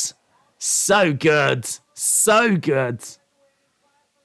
Over in the corner goes JC Jane. Back elbow by JC Jane. Duck underneath by Natalya. Belly to back suplex. German suplex. Grabbing the legs of JC. Dragging her into the middle. Stepping through for the sharpshooter. Can't quite get it on. JC knocks Natalya over by the ropes. Gigi looked to try and swipe the legs. Didn't do it. JC hits her from behind. Right now we're seeing Toxic Attraction double teaming on Natalya. Gets ropes, goes Gigi. Clothesline. Down goes Natalya. 1, 2. And a save by Sonya Deville. Sonya grabs Toxic Attraction. Hurls Gigi out the ring. JC. Nice strike. That was a good strike. Out the ring goes Sonya. JC goes out the ring as well. They're over by Bailey, Dakota, Io.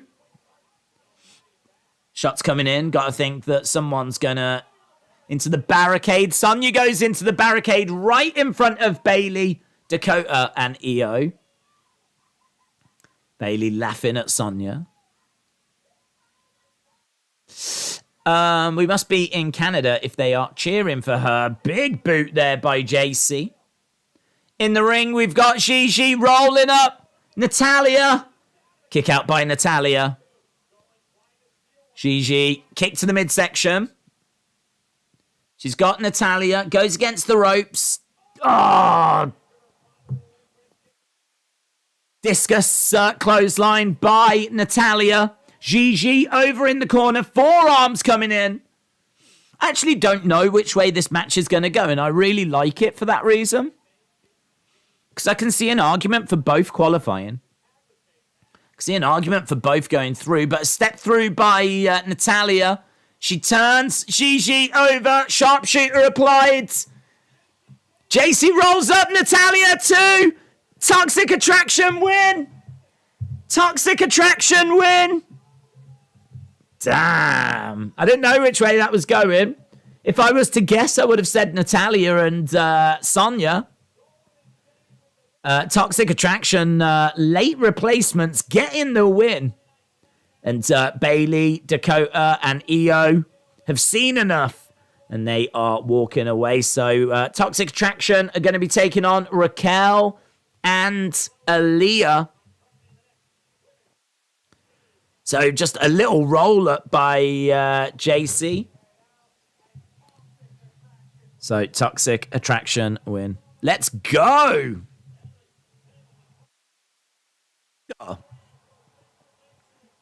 Right, let's get our scroll text. Okay, so Ronda arrested.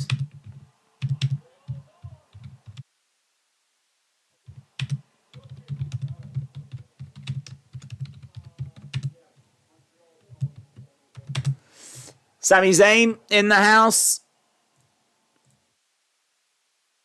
Sammy, Big Sammy chants. Sammy knocking on the door to the tribal chief. Thumbs up. There we go. Roman. It's like the first time he's getting a chance to speak to Roman, isn't it? The honorary use. Okay, he's loving this. This is nice. Oh, this is nice.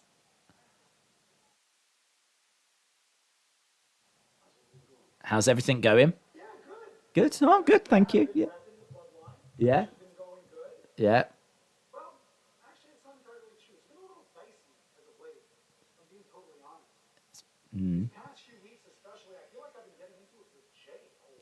I feel like I've been getting into it with Jay.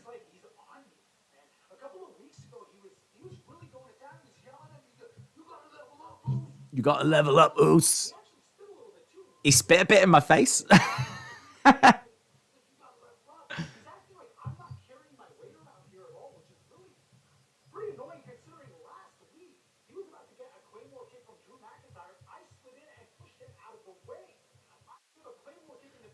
I took a claymore in the face for him. But does he send me a text?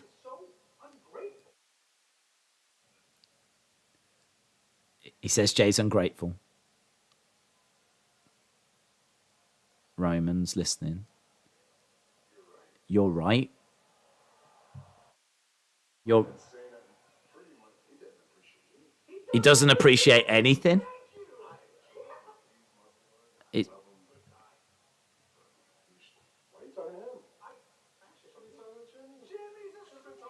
You should have been talking to Jimmy. You should have been talking to me.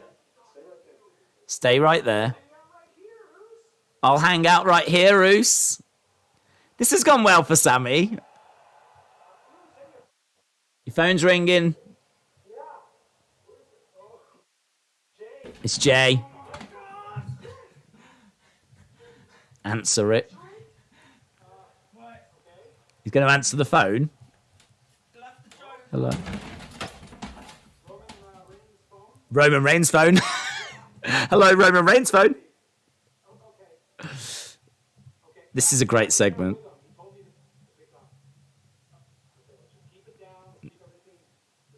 Let's keep it down. I will tell him.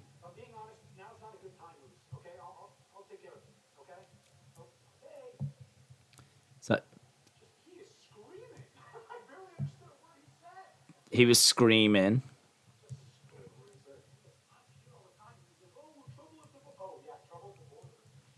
Trouble at the border. So maybe no Usos.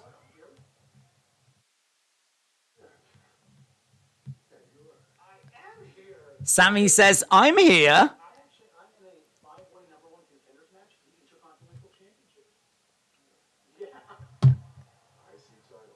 IC title.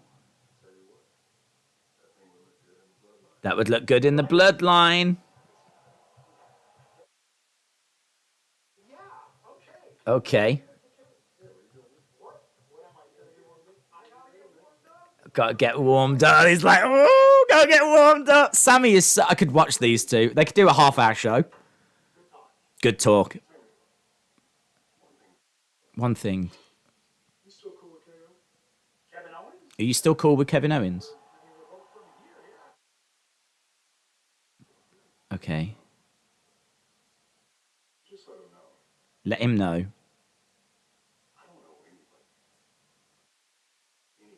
I don't owe anybody anything ever. Kevin Owens said that.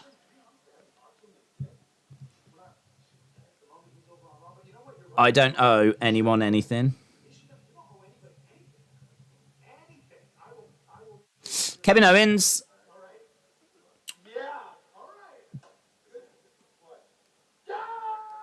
Didn't he beat? He had that match with Drew, didn't he, on Raw? And he beat him up. And I remember him saying to the Usos, so good, isn't it, how it all ties together? I remember him saying to the Usos, tell your tribal chief he owes me one. And they've clearly done that. And now Roman has said, tell Kevin, I don't know anyone, anything, ever. How great that a match that happens on Raw has resulted in a conversation on SmackDown. Like, and it's not even a major talk. You might even have forgot he said it. So, yeah, really good. Really good. I could listen to them. I could listen to them like for like an hour. It was just like so gripping, like because you're constantly thinking like Roman's gonna say something here. Like when he turns around and says, "You're right," like Jay is ungrateful and all this kind of stuff. You're like, "Oh my god, he's gonna attack him. He's gonna say something. There's gonna be a big reveal. Like, is Jay in the room? Like, what's going on?" And like you're constantly waiting for that, but nothing actually ever comes. And I think we're planting seeds, but it feels like quite a rich story at this stage. This doesn't feel like a little thing that's just going to play out. Like, ultimately, I really want Sammy to be the one that beats Roman. I really do. I love that story. I love that idea. I would love for Sammy to be the one, like the guy that was in the bloodline that was mistreated, turns face and, like, gets in a shot at Roman himself. Yeah, I'd love that. I don't think it'll go that way, but I'm enjoying the ride for wherever it is we're going. Let's put it that way. Cal, shout out to you, buds. Cal says, Emma Tenille Dashwood has left Impact. Looks like she's gone off the roster page. Eye emoji. Do you think she could be coming back to WWE then? Be a weird one, wouldn't it? Would that be a weird one? I mean, she was good talent. I don't know. She'd be one of the first names I would think of, though, if I was recruiting people. I don't know. That'd be like, right, I'm getting Emma. Don't know what's happening. I hope whatever she goes off to do, it works out for her, because I really like her. So, but that's interesting news, Cal. Appreciate it, as always. Cal in the know. How good is Sammy, says Brian. He is so good. He is so good. He's so good because you can just listen to him and, like, the way that he performs the lines and, Roman's like, you need to, like, work out, get ready, warm up. And he's like, yeah, you're right. I need to. Like, he's just in that kind of, he's like, yeah, I need to get ready. And everything he does, like, you believe it. It's not, like, robotic. It's not, you feel like you are listening to a genuine conversation, like a genuine conversation. It's just really good. Really, really good. I didn't know where it was going. Ultimately, it doesn't necessarily go anywhere, but you can build on that segment. And obviously now we know that Roman wants him to win the Intercontinental for the Bloodline. I can't see that happening. I can't see them taking the title off Gunther and putting it on Sammy. But, if he falls short, how's his interaction with Roman going to be? It's good.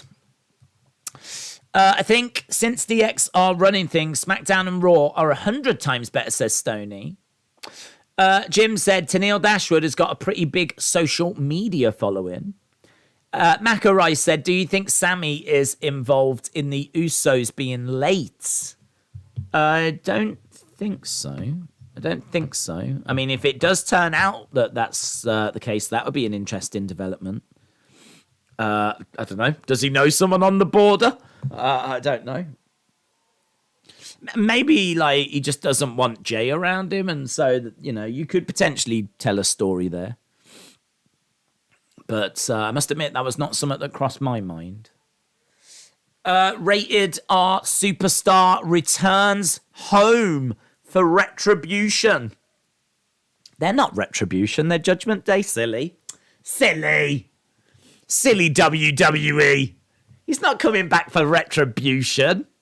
He's coming back for Judgment Day. Question, where's Paul Heyman? I just presumed he was with the Usos. I presumed he was stuck at the border with them. Out of 10, what are we giving WWE since Triple H's takeover, says Luke. I'd give it like a 8.825, maybe 8.5. I think it's been really good. For like just how much better he's made the shows. Yeah, I'd give it about that. I still think there's been a few matches that haven't really meant anything, that have like just been a bit of filler. But really, there's not a great deal to criticize. There hasn't been like a major announcement either, it would have been nice to have had like Triple H, Steph come out, kind of do a big relaunch type thing. It's been evolution over revolution. We're just seeing last week Gunther and Shinsuke. Hell of a match. Hell of a match. Great match. I am going to see Trish on Raw, says Sonny. Trish on Raw.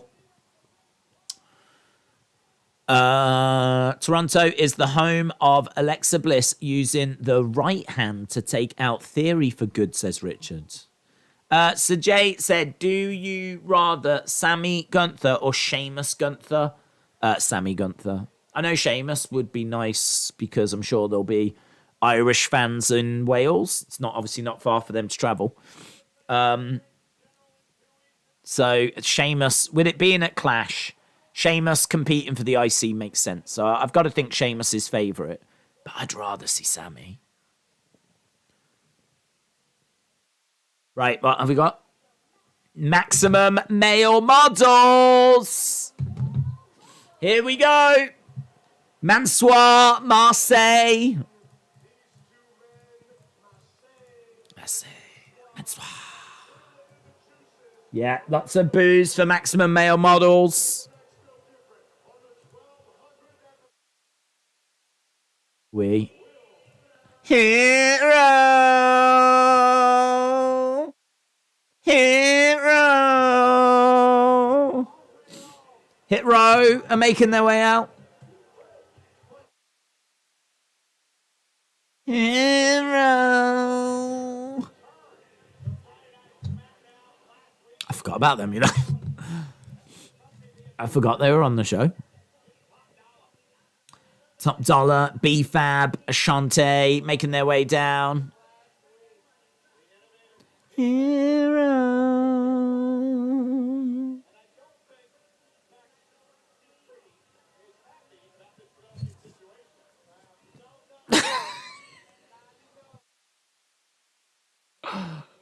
I don't know what that was. In the entranceway, all of a sudden they would just all put their hands in and went.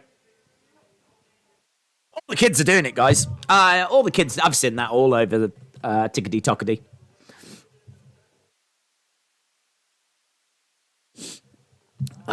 Sometimes they're just too cool for me. This is a scheduled appearance for Maximum Male Models.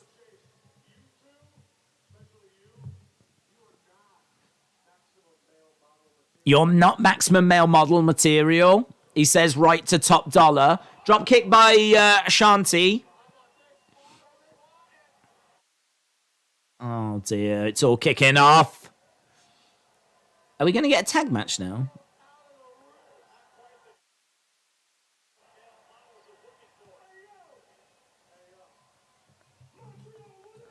Okay, so Maximum Male Models have just been dumped out the ring.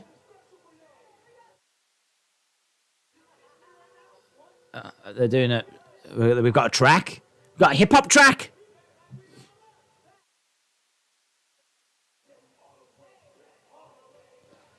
Here we go.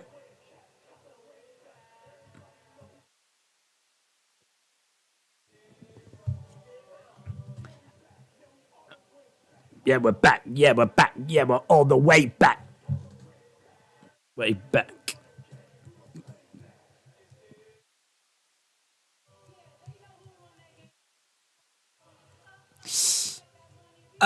Get them back to wrestling.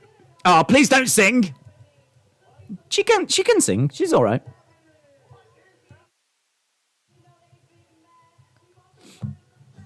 This is what you wanted. She's all right. B-Fab's all right.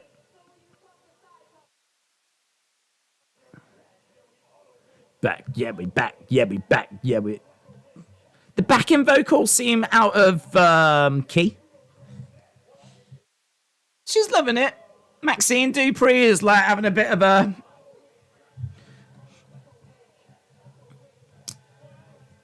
Yeah, we're way back. I think it's Ashanti. I think Ashanti the Adonis is out of tune.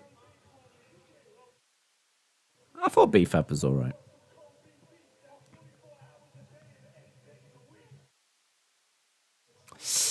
Where's Vince? So, Maximum Male Models attacked by Hit Row, and then we get a Hit Row track. All the way back. Yeah, we back. Yeah, we are the way back. Way back. It's the back end that's horrible. On the way back. On the way back. It's Hit Row.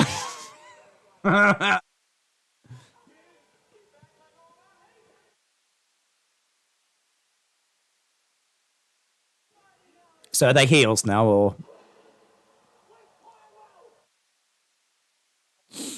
The singing is the worst. What's happened? That can't be a Triple H idea. It's Triple H idea.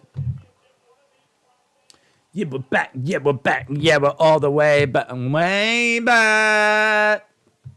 Way back. Well, that's the worst thing Triple H has done. Split them up now. Do you know what?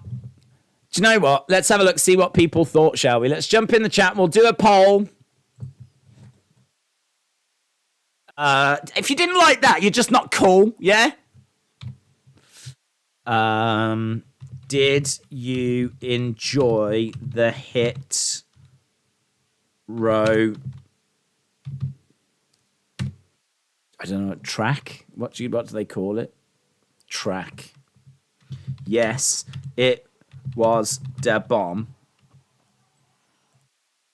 No.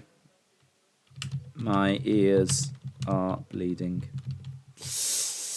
Way back. I can't stand hippity hoppity music. Sammy would have done a better rap than that. Listen, do you know what I'm going to say? I thought B-Fab actually sounded all right. I think that Top Dollar can rap. I think that he can spit some bars.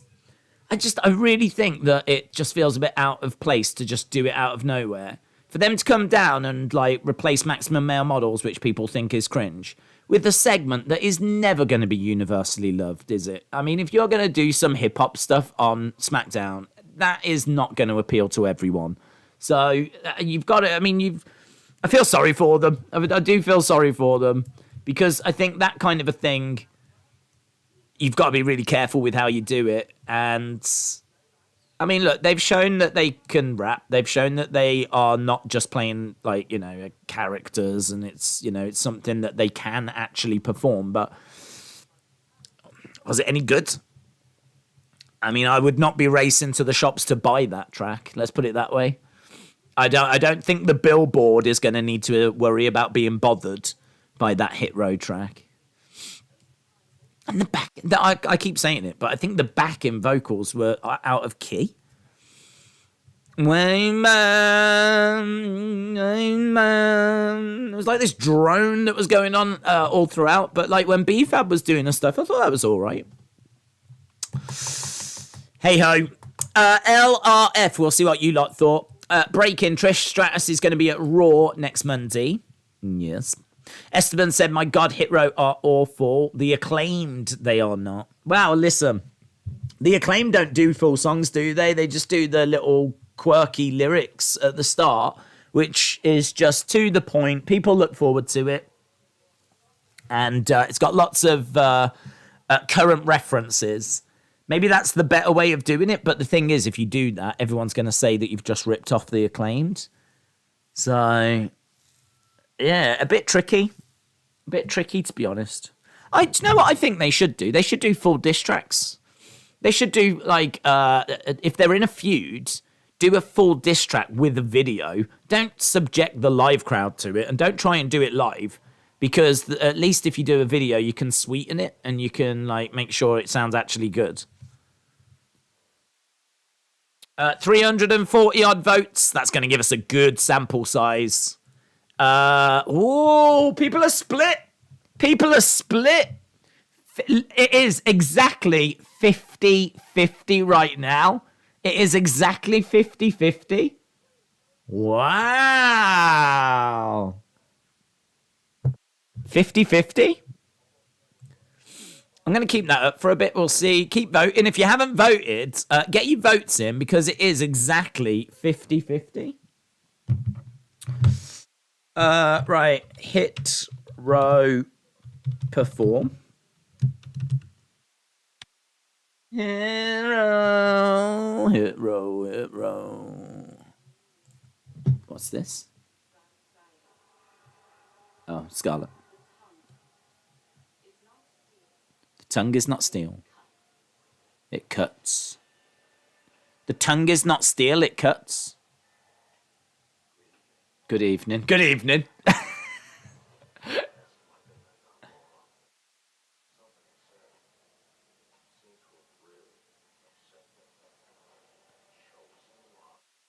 Chosen one.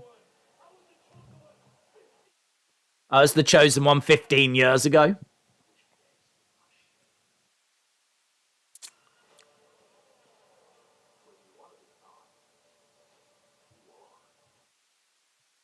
Whether you want to be or not, you are a chosen one.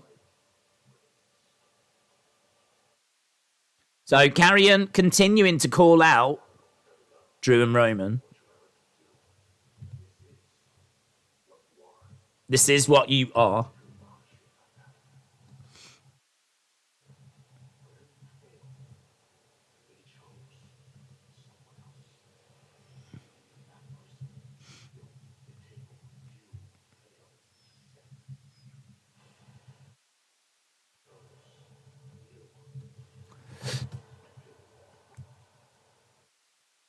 Okay.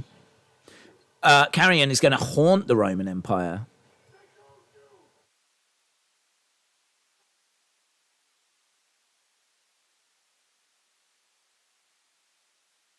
They chose you, McIntyre, and they were wrong.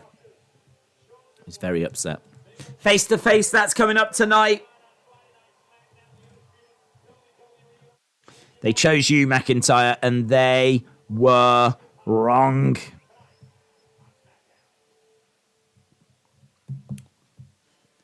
Here's, are we going to the match now, are we? Sheamus coming out, so this might be the IC title match. What are your thoughts on Bray's potential return? I think it would be interesting to see him feud or team with Carrion. What are my thoughts on it? I think that he will return. I think he will return. I think that with Vince around, I really wasn't sure. I really thought that it was going to be a challenge for him to come back. I think he could have come back, but I think he needed to raise his stock. He needed to go away and become an attractive prospect again. And I understand that a lot of Bray fans will talk about how like Bray trends on Twitter, but you have to remember that Twitter is a small percentage of the WWE universe. Like if Bray's trending, it's normally because 2,000-3,000 people have been mentioning him. 2,000-3,000 people out of 2 million is just an absolute nothing. So Twitter can seem like the be-all and end-all sometimes, but it really is not. And the numbers that WWE are looking at are much bigger than that. I mean, it still matters. It still shows there's an interest. And obviously you could say that 2,000-3,000 is not everyone. And, you know, that would be a large part of the universe that would love to see him return. But I think to a lot of people, it can just seem so obvious that it's the right thing to do to bring him back. But we don't know how he feels about it. We don't know how Triple H feels about it. I think we knew how Vince felt about it. He felt he was better off without, wasn't he? But I think now with Vince gone, I think it's a good chance that he returns. I think a very, very good chance. But when, I'm not sure. I would have to think, did we see him before the end of the year? I don't know. He could be a surprise at the Rumble, couldn't he?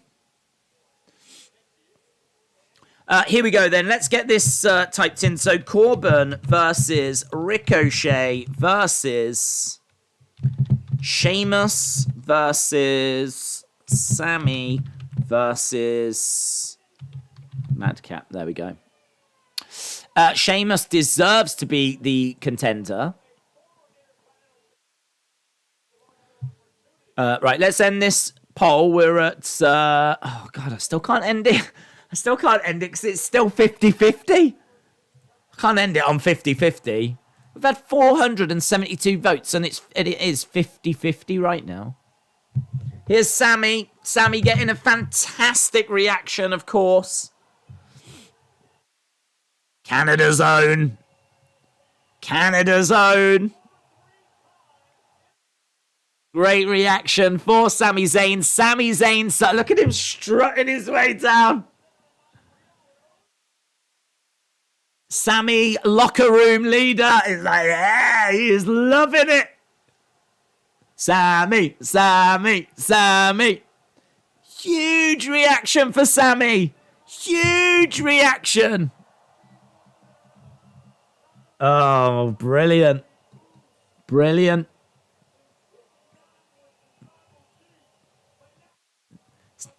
Look, Sammy in the car. He's milking this for all it's worth. Brilliant.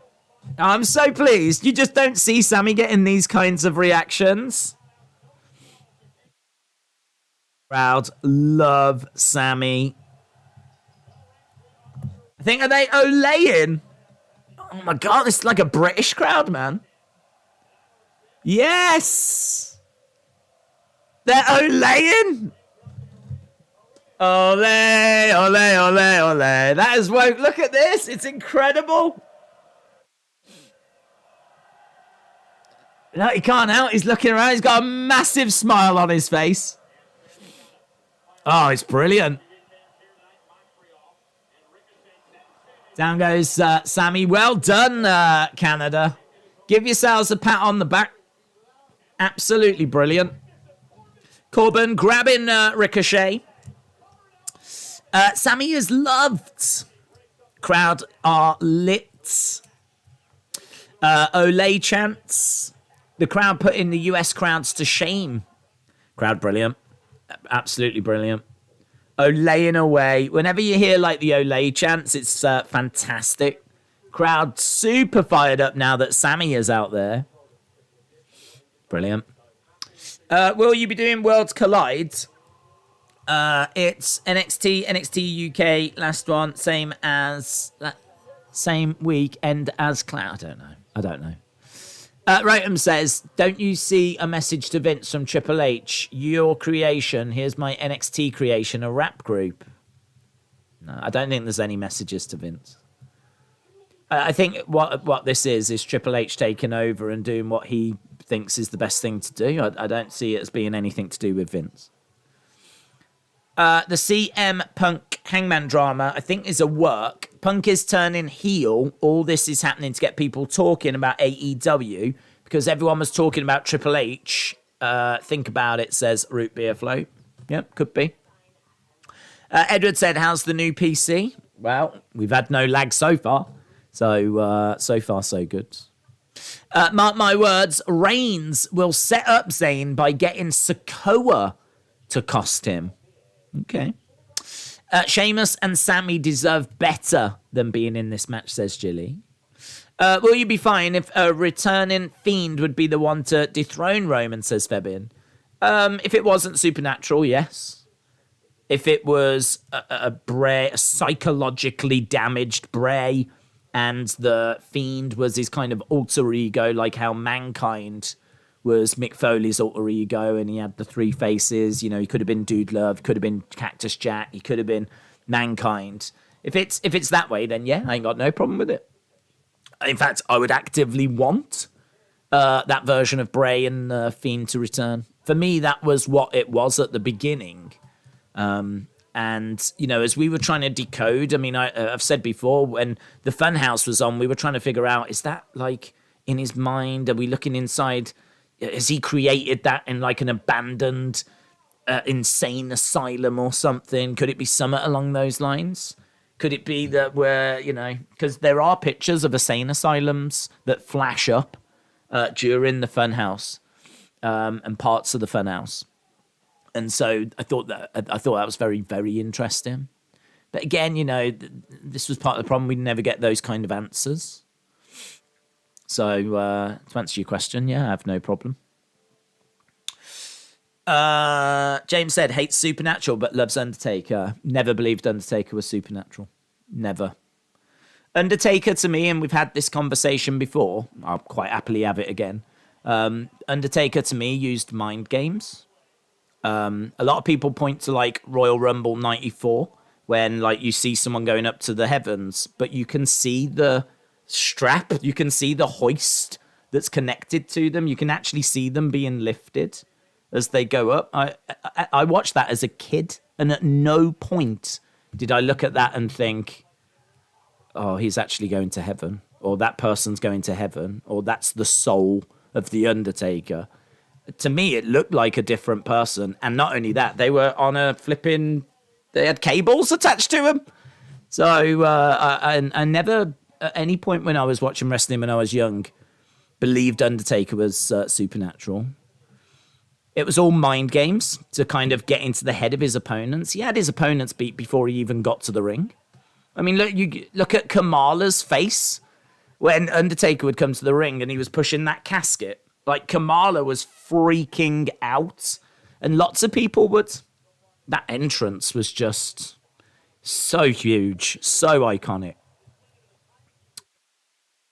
It's, for me, The Fiend definitely took things the furthest we'd ever been. And there's no denying now, I can't sit here and say WWE is not Supernatural. I can't sit there and say that. Because to me, The Fiend absolutely crossed those lines. And you can even debate if The Undertaker did, but to me, I can always justify The Undertaker stuff.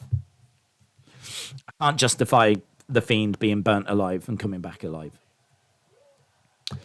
Nor would I want to. To me, it crossed the line. Ricochet going hard into the corner. We are back to the action. Do you know what? I'm going to have to just end this poll, Did you enjoy the Hit Row track? Yes, it was the bomb, 50%. Ooh, no, 49. So it must be like 49 point something and 50 point something. So, yeah, we must have all clothesline to the outside. So, yeah, we must have people just edging that they enjoyed it. Sammy on the outside of the ring. Against the ropes. Springboards. Gets smashed down. Thebin said, do you think the plan for Austin Theory is to be the next face of the company now that Triple H is in charge? Or do you think Vince is still adamant behind the scenes? I think that... Don't know. I mean, I don't know if the plan was for him to be the face of the company or one of the faces. But, I think that they were pushing him and seeing where he got.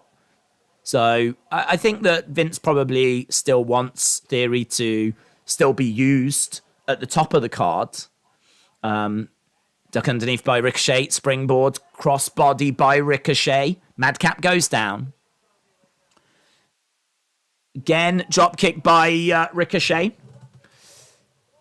Ricochet going against the ropes into DDT. So, yeah, I think, I don't know how much Vince is influencing things, but I think he definitely, if he feels that Theory is the right way forwards, I think he will still be communicating that to Triple H. Nasty graze right on the thigh of Sheamus. Against the ropes goes Madcap. Madcap charges into Ricochet. Ricochet goes down. Big strike by Madcap. Brian said the crowd will blow the roof off if Sammy wins. Retribution said, according to me, if the Undertaker is supernatural or not is subjective. You're allowed to interpret it anyway, so no one is wrong. I ain't got a problem with that.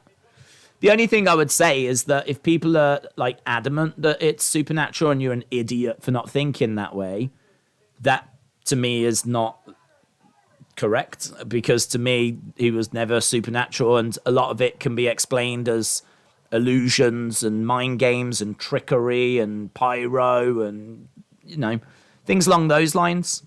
The master of mind games. So I don't disagree. If people want to look at it and go, no, to me, it's supernatural. That was supernatural. That's fine. To you, it was. To me, it wasn't. That's fine. What's interesting about Undertaker is that really when he's around in the 90s, that's when you're watching wrestling on your own. So you're interpreting things your own way. Do you know what I mean? I'm watching it and I'm interpreting it and I'm judging what I'm seeing, basically. So I'm literally watching the show and, to me, it never was. To others, they might have watched it and thought it was. And that's fine. I mean, that's fine. I ain't gonna get into a big argument over it, but equally, it doesn't change my mind that it wasn't.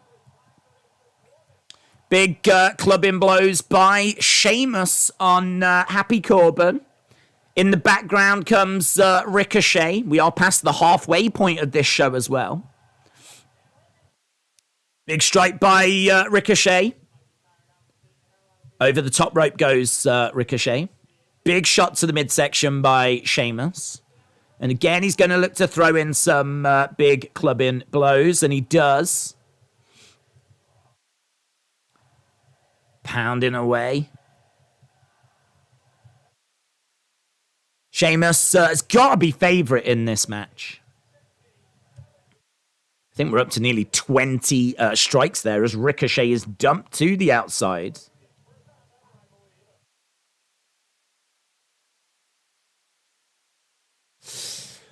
Do you think anyone will debut or return tonight, says Ali. I don't think so. I'm not expecting it. And I really wouldn't be watching these shows hoping for that. That's not something that should be a part of the show, really. I know we've been getting a lot of that recently, but I really don't think that's something people should tune in and hope for. I think like the show itself should be good enough to kind of get people to tune in. Over the top goes Sammy. Goes crashing down. Crowd are still red hot in this one. I think we're about to go to commercial. When we do, we'll do halftime scores. It is electric, man. The crowd are so good. Big Sammy chants. Elbows to the back of the head by Ricochet. Big right hand by Ricochet. Against the ropes. Up. Oh, driver! Planted down, Sammy! Oh! Ricochet. Damn! Michinoku driver by Sammy. I tell you what, Sammy's getting some offense in here. They're making Sammy look good. A Michinoku driver. That is a great moment. Sammy is back in the corner, charging over, gets caught by Madcap. Madcap has got Sammy on his feet, duck underneath. Blue Thunder Bomb! Blue Thunder Bomb! Ah, why is everyone flipping, kicking out of everything? Damn, he's hitting with a Michinoku driver. He's hitting with a Blue Thunder Bomb.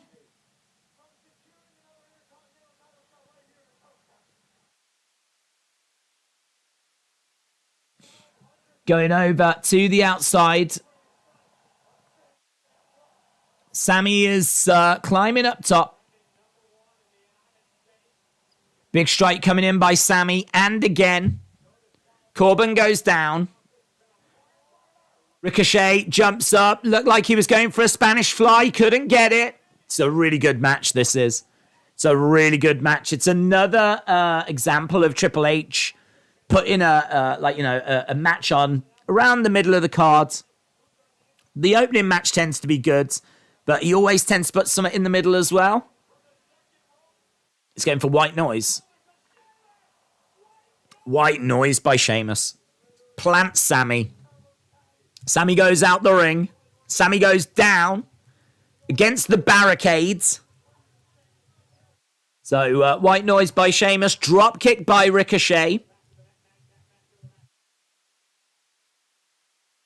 Spear by Madcap. Big chop by Ricochet. Sammy is just on the outsides. He's selling an injury now. We've got all four people in. We've got Corbin trying to powerbomb. Sammy has actually gone away. So Sammy has picked up an injury. He's gone out back. Okay, there we go. I think Sheamus Gunther would be a great match, says Rob. Crowd is awesome, says John. Larry said Sheamus first, Madcap second, Ricochet third, Sammy fourth. MJXVIV said Sheamus must kick Sami Zayn's beard off. Darcy said the fear I have with this match is that Ricochet or Madcap will win, and we get endlessly booed because they aren't Sammy unless they do heel versus heel. Well, to be honest, if Sheamus wins, he's meant to get booed. I think if Madcap wins, I mean, you're just going to have to take it on the chin, aren't you? It's one of those. That reaction won't play out everywhere. It'll just play out here. So I think they know that. They've done these shows enough in the past. He left quickly. It's real, says Zayn. Madcap might win. Yeah, right. Look, we're 6 minutes past, but we're going to do it anyway. It is time. Scores, everybody. It's the halftime scores. I really want to know your halftime scores. Put it in the chat. Halftime scores, everybody. It's the halftime scores. Are you happy? It's the halftime scores. Are you happy or you sad? Halftime scores, everybody. It's the halftime scores. I should get that recorded. If I got it recorded, I could just press play then. Just sit here like this. Boom. There we go. Get him in. Darwin says 8. Sonny says 6. British Soundball Prank said 575. Future Compilation says 7. Darwin says 8. Jake says 7.5. Yeah, well, it wasn't recorded. I just took it from an old stream. Took ages to find. Hayden says 6. Alex Bliss Gamer says 7. Draco said 6.5. Butterstarch said 7.5. 9. 9.87 from Brandon. April and Greg says 9. 7.5 says Kevin. Darwin says 8. Sami Zayn is from Antarctica. Huge shout out. Augustin, shout out to you. Honestly, 8 says Darwin. Blue Scorpion says 7. Yingy says 9. Daniel said 8.5. These are high scores, man. These are high. Why would Sammy leave in his hometown? The crowd need a satisfying ending. To be honest, I don't think it's real.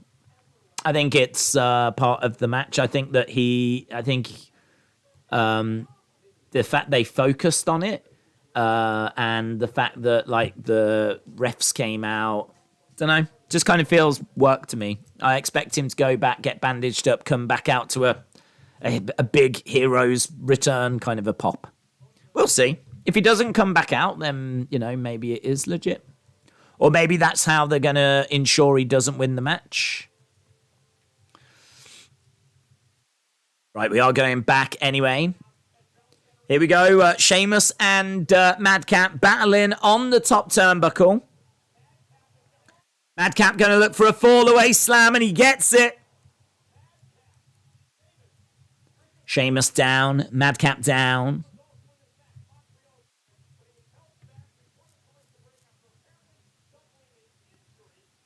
Going over, turning over Sheamus. 1, 2. Kick out by Sheamus. Ricochet. Springboard moonsault. 2. Kick out. Sammy will come back out for the pop again. He'll come back out for the pop. Sammy will most likely come back and sneak a win in the end. Oh, I'd love it if Sammy wins. That'd be amazing if Sammy wins. He's come close a couple of times. He's got a driver, and he managed to get a blue Thunderbomb. I think, are they chanting, "We want Sammy"? There was a power bomb suplex. So Madcap power bombed Corbin. Corbin suplexed Ricochet. Corbin picking up Ricochet. He's got him on his shoulders. Torture. Oh. 1, 2. Kick out by Ricochet. Match continuing. Crowd a little bit flat. They're disappointed that Sammy's not out there. They were just chanting, "We want Sammy." So Sammy injured. He's left the match.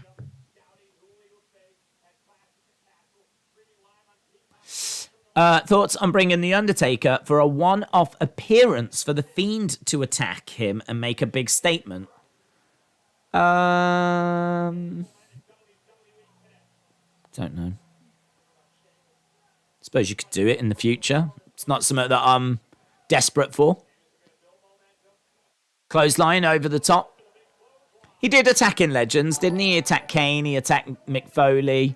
I suppose he could attack Undertaker. Big knee strike by Sheamus. Madcap goes down. 1, 2. Oh, shoulder up. That really felt like it was going to be a 3. Wrestling Wriggle said 7.5 on the show and 10 for the halftime song. Wrestling Wriggle, shout out to you, dudes. I appreciate it.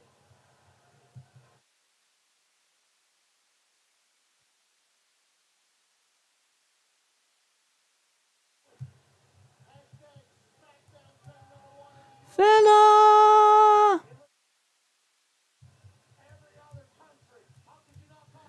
Oh, went for a Claymore. A Brogue, sorry. Went for a Brogue. Madcap catches him. This is an amazing match for SmackDown, says Darcy. Arturo said, whoever wins cannot beat Gunther. His reign must continue. I agree. I think Sammy winning here would be amazing, though. It does set up heel versus heel, but I suppose you got the bloodline story. Ricochet comes crashing down onto Sheamus. Oh, thank God. I thought Ricochet was going to win. Nothing against him, but he's the old champ, and we've seen him have a rematch and get destroyed. I mean, I've got no reason to believe that he can beat Gunther. So, out of, well, I don't want to say all of them, but I'm not crazy about seeing Ricochet get the victory. There's a big reaction. Sammy has come back out again. He's holding on to his arm. Sammy. That's woke the crowd up again. Crowd are loving the fact that Sammy has returned. Sammy grabbing Ricochet, hurling Ricochet with an exploder into the corner. Ricochet backed over. He's going to go for a haluva. He's going to go for a haluva. Oh, he gets it. He gets it. Sammy, 1, 2. Oh, gets dragged out the ring by Corbin. Oh, God. I thought that was it, you know. I thought that was it. I really thought that was it. He's just come back. He's got that big pop. Corbin hurls Sammy into the ring post. I thought that was it. I knew it. Not Corbin. Corbin has got Ricochet. Here's Sheamus. Brogue! Sheamus, 1, 2, 3. Sheamus wins. Sheamus is going to Clash at the Castle. Sheamus versus Gunther. Could be flipping crazy. That is going to be fun, innit? Sheamus versus Gunther. Heel versus heel, but it makes sense at Clash. Drew going after the main title. Sheamus is going to be going after the Intercontinental. Obviously, Sheamus isn't British, but Ireland is still very close. That's going to be fun. That'll be a hell of a match. That'll be a brutal match. If any match deserves blood, I actually wouldn't mind if there was a bit of blood in that. Do you think Ludwig could turn on Gunther? Maybe eventually, but I don't think it needs to happen anytime soon. I think they're a really good partnership. I also think it shows how ruthless Gunther is because he's willing to just chop and beat up Ludwig, you know? If he's willing to do that to a friend, what will he do to his enemies? What a match. Liam said, could you see them calling Eichner up and doing Brutes against Imperium? Well, Eichner's got a whole new identity now, hasn't he? I mean, he's doing Giovanni Vinci, so... I mean, they could. There's nothing stopping them doing that, but I'm going to have to say no. Just because he's doing something different now. Just got an advert for Clash at the Castle. These two face to face. I think they might give Sheamus the title to become a Grand Slam and make him look big, says Macarice. Darcy said, I was smiling ear to ear for that Sammy segment. I can't get over it. We've been waiting for this interaction for ages. It's also emotive. Roman needs backup because the Usos aren't available. Do you think Ronda would work in the Bloodline? I mean, I can't say it wouldn't work, but I wouldn't do it. I just think that you go with, it's blood in it. I mean, I don't think that Sammy has really been accepted. I think we're all waiting for when they're going to turn on him. I think when you've got potentially Naomi coming back and Tamina around, they would feel like better people to put in because they are blood. I want the ads for Clash to look like an 80s He-Man cartoon. Cal said, apparently, Cole just said buzzards. Okay. If it was really out of place, then so be it. If not, it might just not be anything. I'm sure people will still talk about it. Where's Paul Heyman? You asked that earlier. I think it was... I think is with the Usos. Arlie said, when's the next toy hunt? I tried to do one the other day, so I don't know, a couple of weeks. Michael said, I've had a bet on Bray returning at Clash at the Castle. It's 10-1. That's good. That's good. Rotem said, did you like Cross's promo? Did I like Cross's promo? Yeah, I thought it was fine. I thought it was good. Yeah, I was down for it. Sheamus won the chance to get his chest blown out, says Sandy. Yes. Do you think Triple H will add Cross and Theory to the match to allow Theory to cash in and win the title? No. I mean, Theory can always add himself by cashing in, but I don't think he'll do that. I think I could see Drew getting one of the belts. I could see Drew getting one of the belts. I don't think Theory will cash in then. I can see Theory still having that briefcase next year, you know. Shouldn't bet on scripted programming, says Jeremy. I want to see Ricochet versus Ray, says Cliff Beavers. You'll see. Triple H knows you guys like to pick everything apart, says Cal. That's true. That is true, actually. That is true. I mean, I didn't hear it, so I don't know what context it was said in. If it was just buzzards and there's every chance that it wasn't on purpose, but then equally you do make a good point. Triple H would also know that that is something that would resonate. Imagine Sheamus's chest after all of those chops. Febin said, do you think Bray should come back as somewhat more dark and sinister, as with The Fiend will always have bad memories? I don't know how you come back with something dark. I mean, the only way you come back with something darker than The Fiend would be if you took the Funhouse away. But I think the Funhouse gives a nice counterpoint to the darkness. I think The Fiend comes across as quite dark because his alter ego is really like a kid's presenter. I mean, you can't get much more positive and light and happy than that. So the two kind of counter each other. So it's hard to know how you come back with something darker. If I was to bring him back, I'd be quite interested in doing something new, to be honest. But don't know. We'll have to see, won't we? He's got to come back first. We don't even know he's coming back. Right, we're back from commercial break. 40 minutes. Should be a hybrid of Fiend and Bray, says Larry. He's too dark. He turned Hell in a Cell red and he made it unwatchable, said Whisperanst. Days, the song that Hit Row rapped was rough. I know it will divide opinion, but the hot crowd in Toronto booing Hit Row was telling about how they felt about the song. Right, is this the Viking Raider funeral now?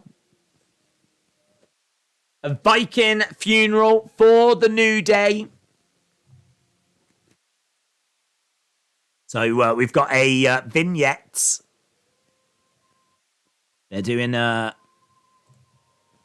the Viking Raiders, the new ferocious, fierce, angry Viking Raiders going through a bit of a ceremony.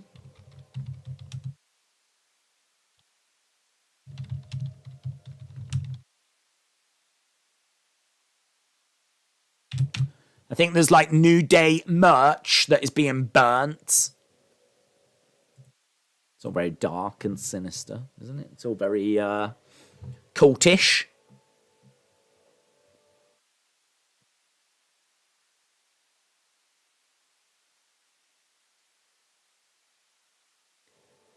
There's a third person? Is that going to be Sarah Logan?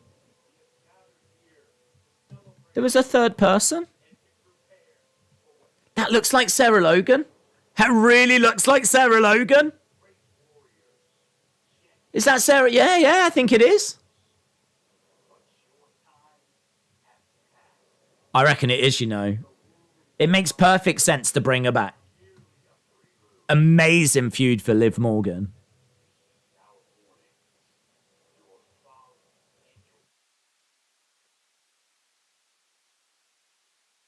I don't care about all this mumbo jumbo. Just show me Sarah Logan.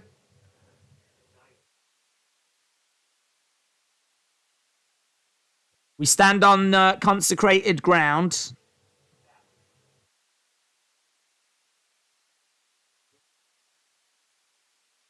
Yeah, soon the sun will set. Blah, blah, blah, blah, blah. Sarah Logan.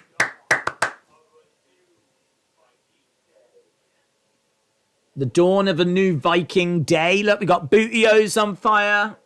We got merch on fire. Setting it all on fire.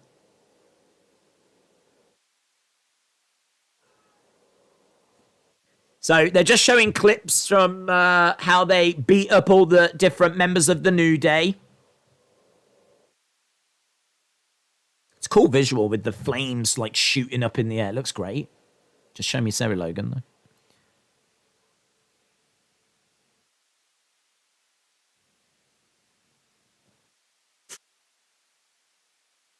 No, Sarah Logan, but that was definitely her. That was definitely her. It was a woman. She had, like, dreads. I wonder if that's a tease of her coming back or if they just found a way of getting her in or something. I don't know.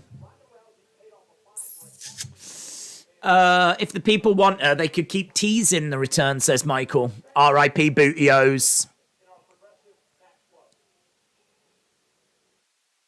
Match flow. What are we watching on Match Flow? We've got just over half an hour to go. Shayna Baszler. Oh, we haven't seen Liv, have we yet?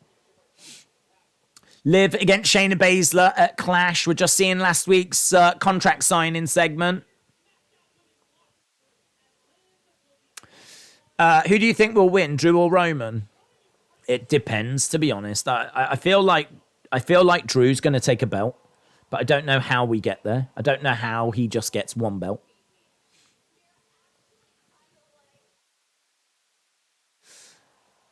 Liv saying you are a bootleg Ronda. Bootleg Ronda. I like the mumbo jumbo, says Shannon. That's fair. was being a bit harsh. I just wanted Sarah Logan. How about keep the Funhouse and Funhouse Bray, but at the same time, reveal through the vignettes the Fiend is gone and something more dangerous is coming? I don't mind. She's got her arm out of the sling. So Liv Morgan backstage.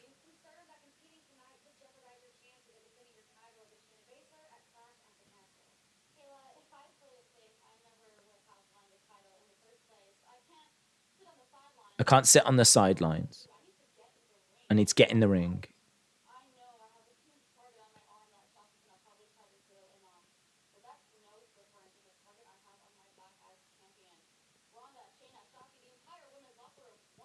The entire women's locker room wants what I've got, and they'll do anything to take it, and I'll do anything to keep it.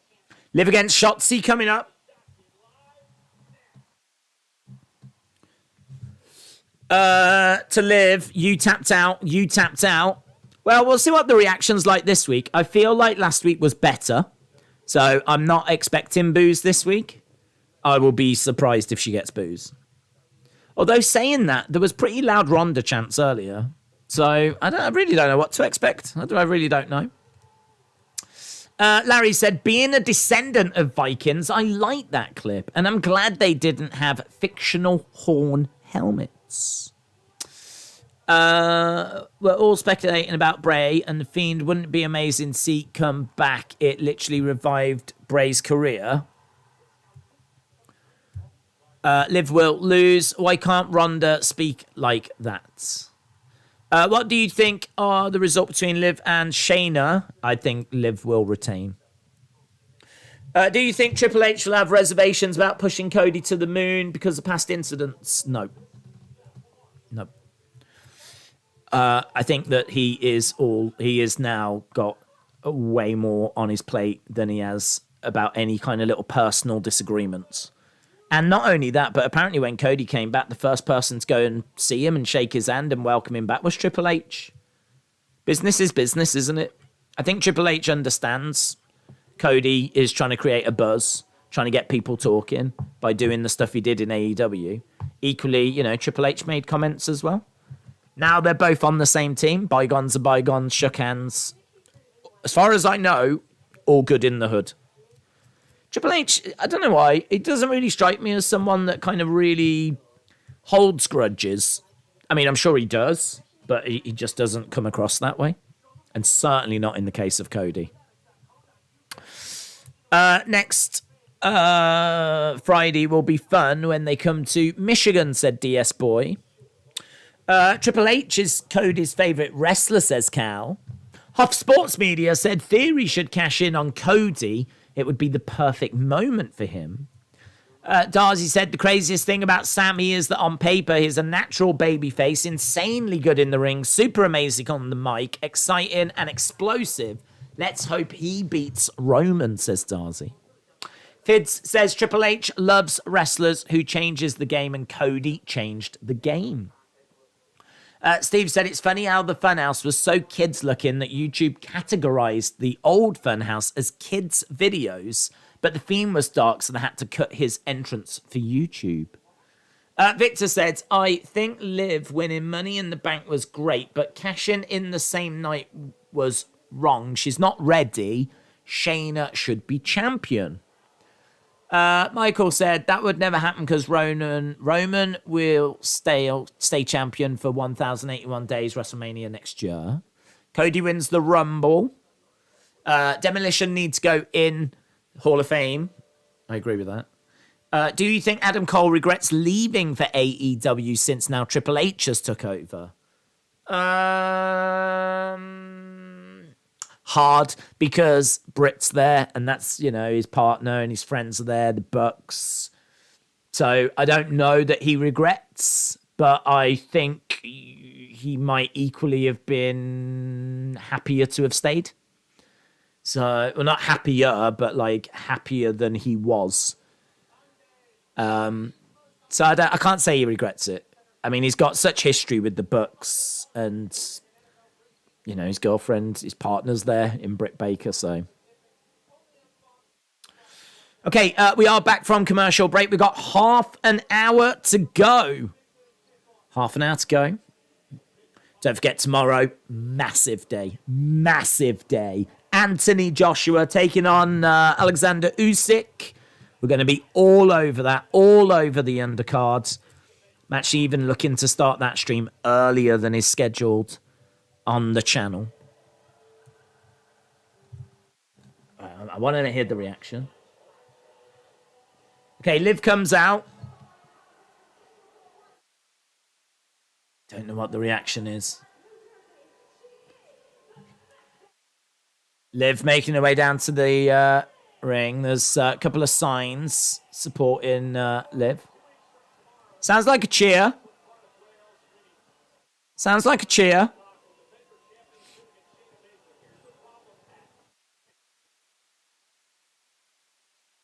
Liv Morgan, not 100%. Her left arm is injured, apparently. Hayden said it is a massive day tomorrow. Yeah, UFC as well, you're right. Liv.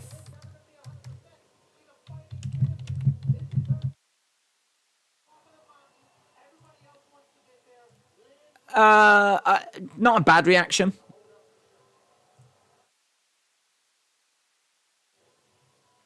It's not showing her, it's Shotzi, isn't it? Yeah, not a bad reaction. I can hear some boos now, but Shotzi's on screen, so it might be for her.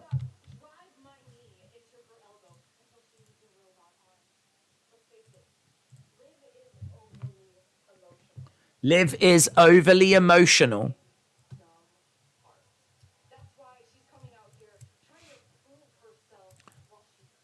She's trying to prove herself while she's injured. Shotzi said on social media she didn't believe she was injured.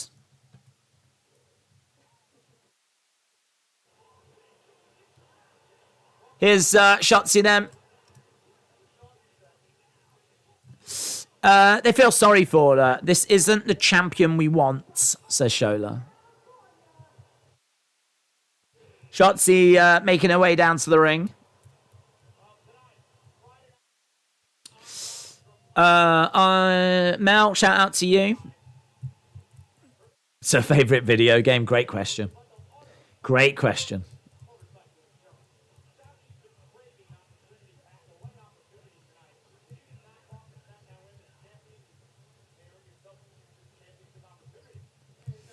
Okay, so Liv and Shotzi.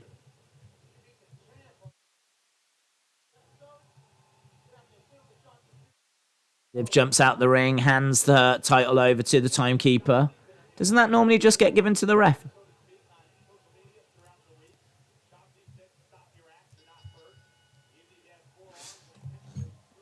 Here we go then, Liv and Shotzi. Shotzi wants a test of strength, and she wants to test the strength of the left arm of Liv. Liv acknowledged and kicked her in the midsection.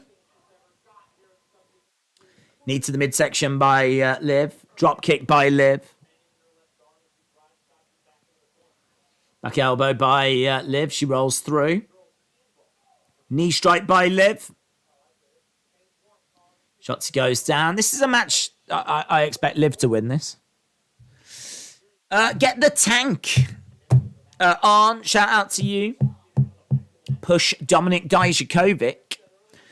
Brock has the Mount is hold Heyman and Usos at the border, says Larry.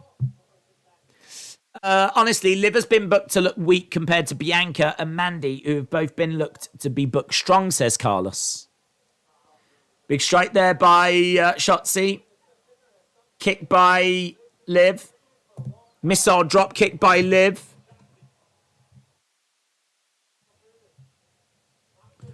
Into the corner goes Liv.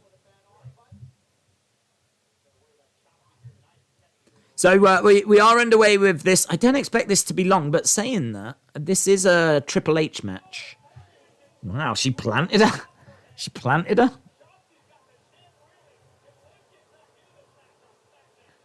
Lots of boos raining down.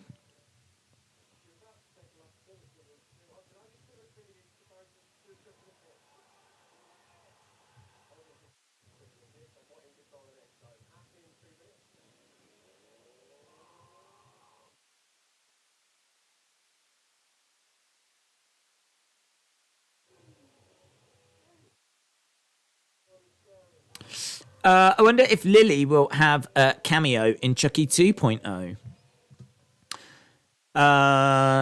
Do you think AEW has hit their maximum ceiling and there is nothing more they can do to catch up to WWE, even in the long run? No.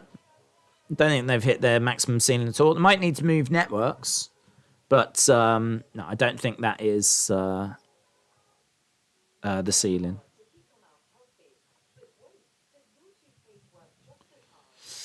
Lesnar to come out in Canada. Oh, I'm not expecting it.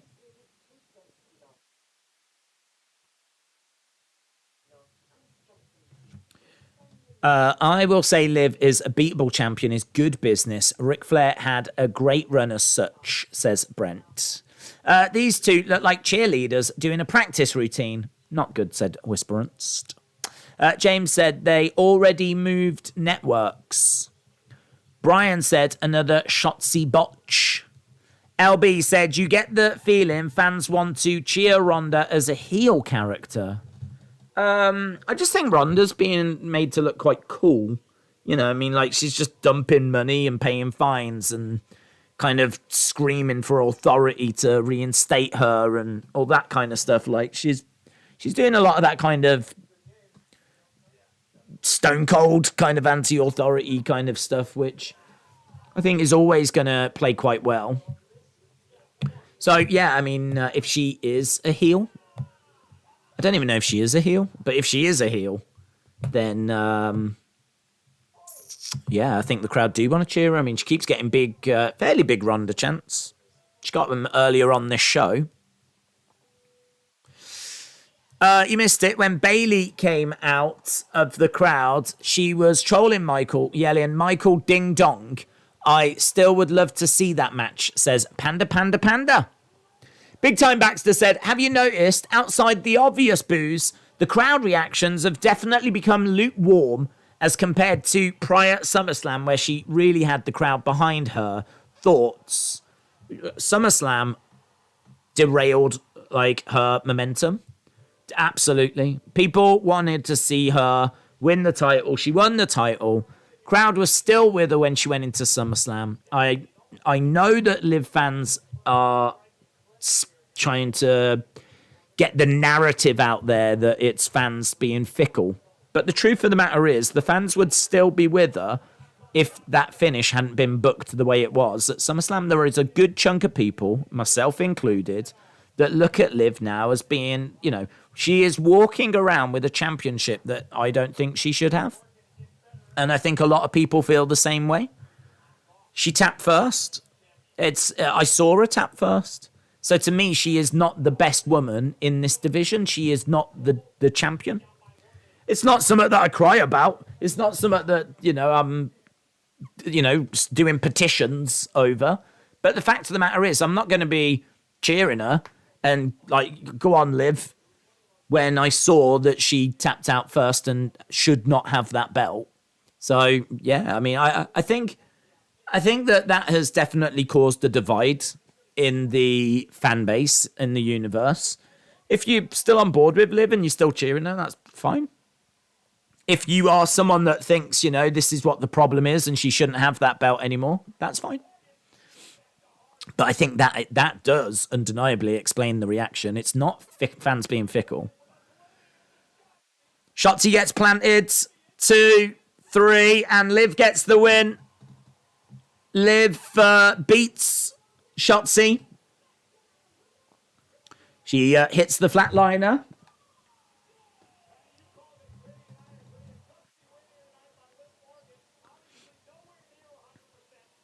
Gutsy win by Liv Morgan.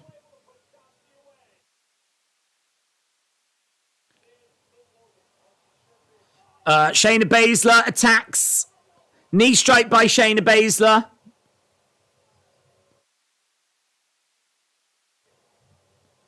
So Shayna Baszler attack him.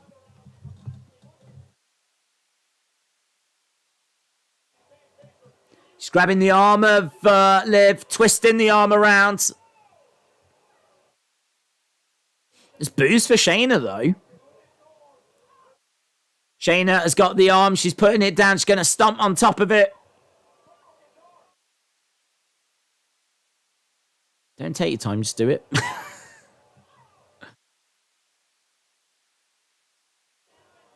I want to break your arm.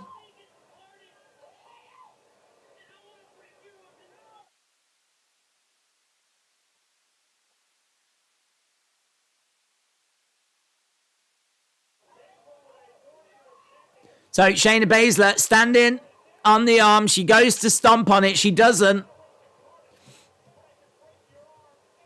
Shayna Baszler saying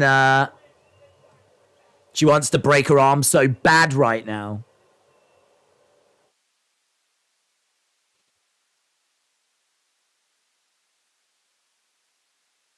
There's definitely boost for Shayna here, though. You can't deny that.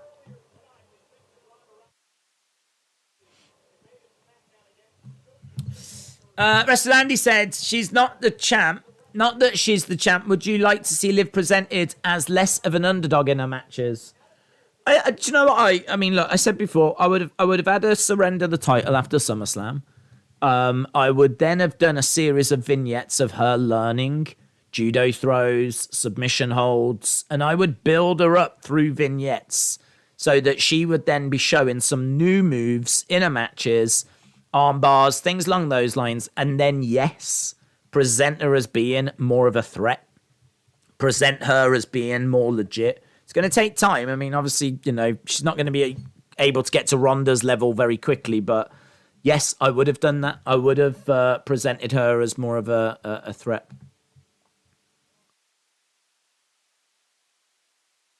Because right now, it just doesn't feel to me like she's going to stand much of a chance if she goes up against Becky, Bianca, Ronda, Bayley, Charlotte.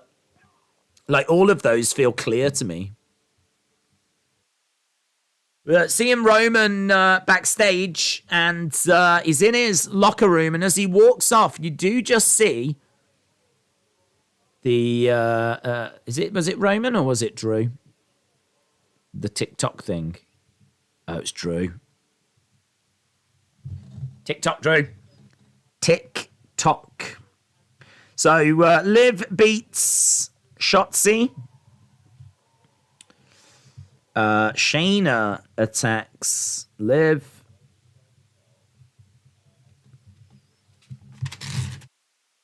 And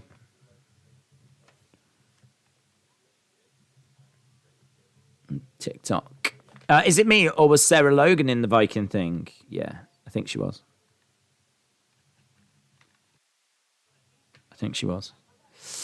Liv's reign is on borrowed time, says Jim. I don't mind Liv. It's just annoying when they keep saying Liv is our champion in the sense of taking shots at the fans. Many greats have been booed in the past and they don't act like that. Fair play. Roman is lonely without Paul Heyman and the Usos. He's found solace in Sami Zayn as he wanted someone to talk to. He is a sensitive tribal chief. I like that. He is just kind of like, what do I do now? It's lonely at the top, isn't it? When Viking Raiders first appeared, I was saying that she should join them, says Larry. Steve said SummerSlam finish would have worked if Liv was a heel, but she's a face, so it doesn't work. Steve says, I am going to see them tomorrow, main event at the Canadian Tire Centre. Have fun. Knight Rider said, is Heyman still feeling the effects of the F5? I can't remember if we saw him. I can't remember if we've seen him since. I feel like we have. To be honest, he hasn't been mentioned. I'm just presuming he was stuck at the border with the Usos.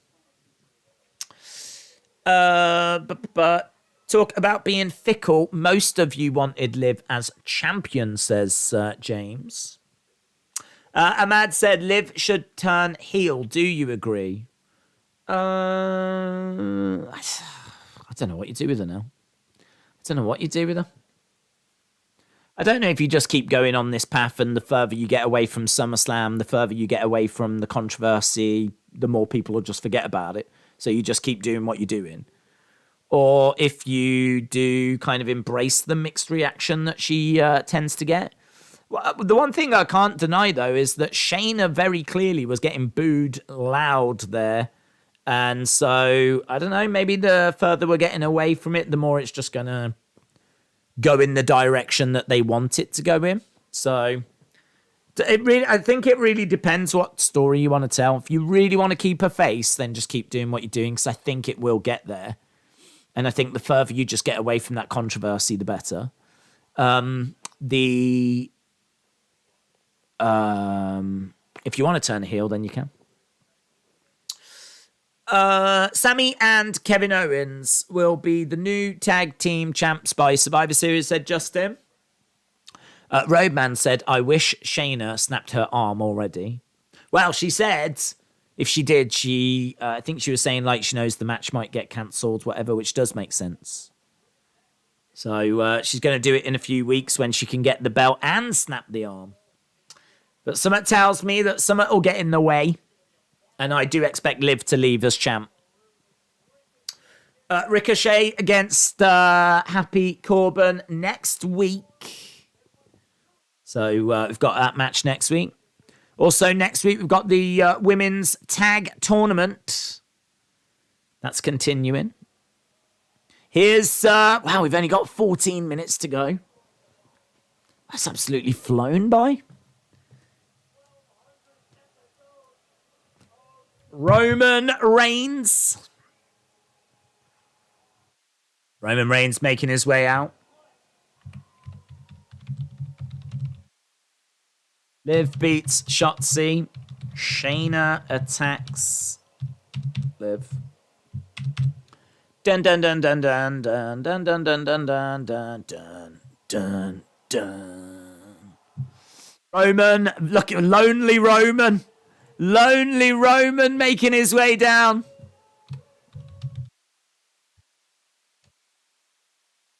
So Roman and Drew face to face.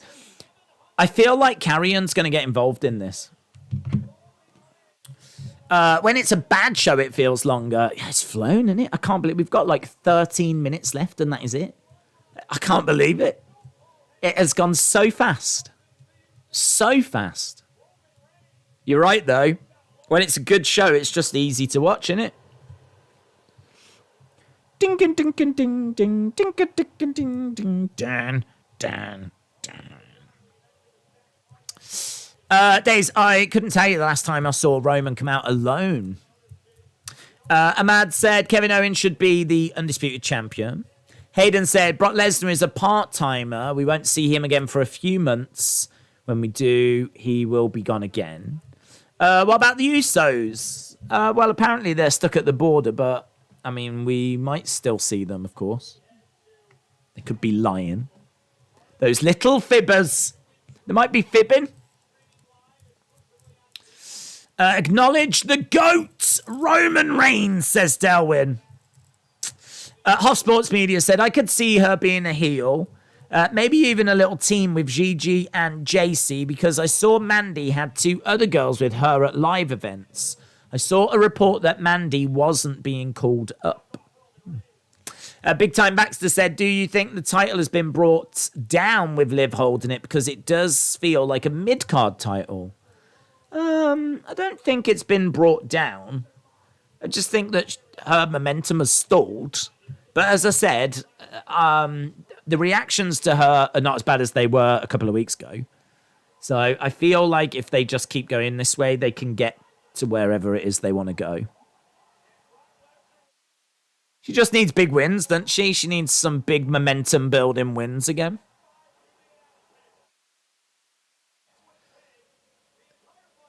Roman getting into the ring.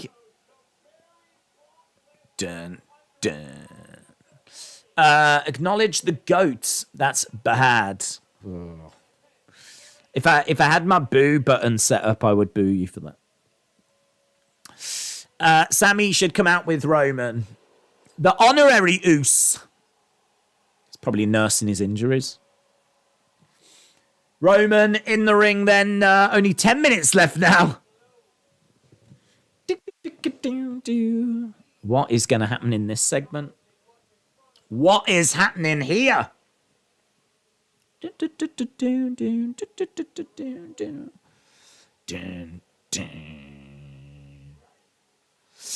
Brock killed the wise man. If Vince was in charge, Charlotte would have been back by now. I'm still convinced if he was there, Charlotte, Liv, and Ronda would be at Clash. The Rock should dethrone Roman, says Hayden. Brock killed Paul Heyman, says Dalwit. Do you prefer Cross or Loomis? Probably Loomis when he's doing stuff with The Way and Indy, and I thought that was fun. This guy trying to give him the microphone. There's no Heyman to present it to him. But I think Carrion, I don't know. It's going to be really interesting to see how they use them. I think Carrion could absolutely go to the top of the card. I don't know if Loomis can. Maybe Carrion's got more potential. But Loomis with Indy Hartwell, I'll take that all day long. Crowder Olaying again. Olay, olay, olay, olay. Acknowledge me.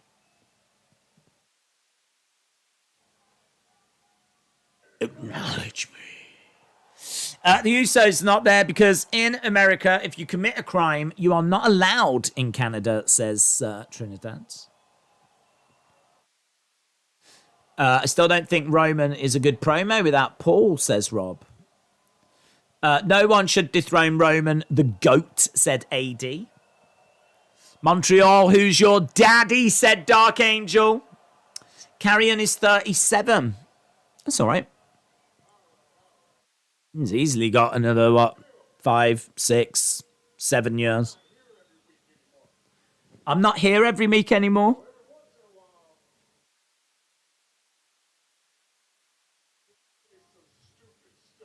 So people are going to come out and say some stupid stuff.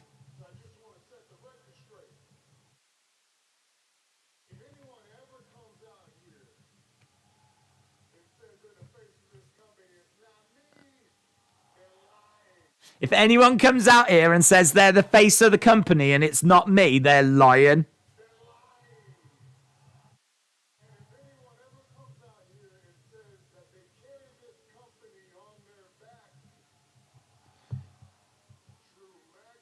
To Drac and McIntyre. You're lying.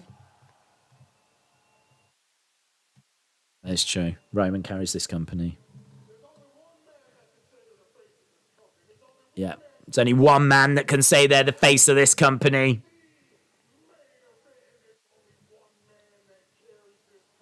That's right. Gunther. It's Gunther. It's Gunther. Oh, no, it's Roman. Roman, apparently. I thought it was Gunther. I was pretty confident that Gunther carried this company. He's a man of his word.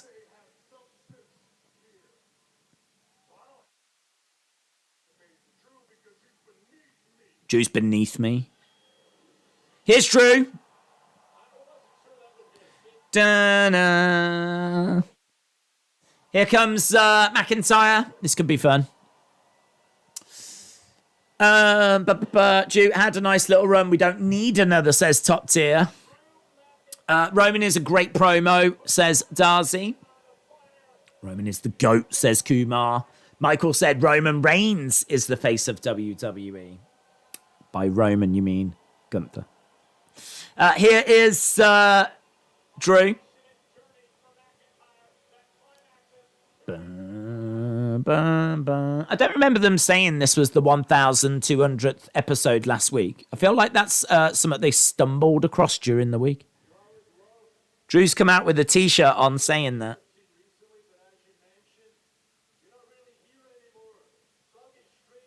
I'll get straight to it.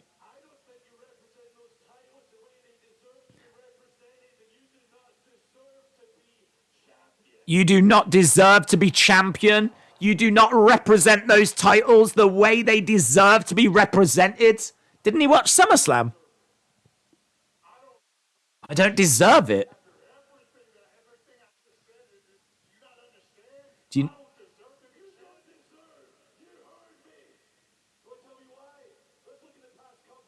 Let's look at the past couple of years.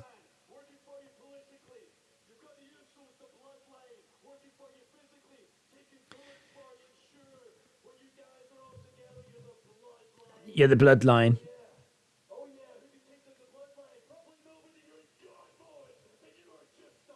But you are just a man. When you're in the bloodline, you're in God mode. But you're just a man. You've got one guy doing all the political stuff for you, and you've got the Usos doing the physical stuff for you.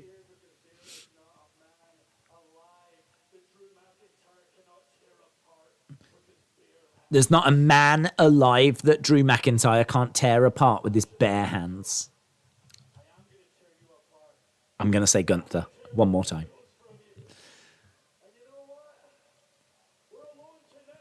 We're alone tonight.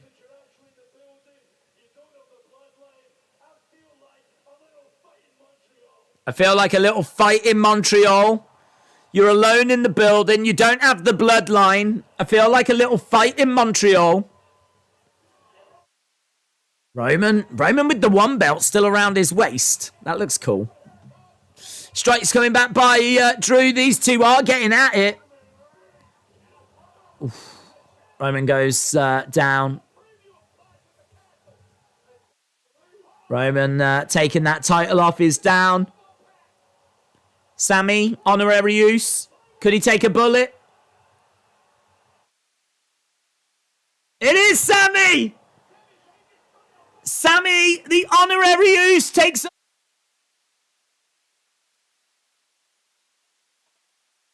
Honorary use doing honorary use things?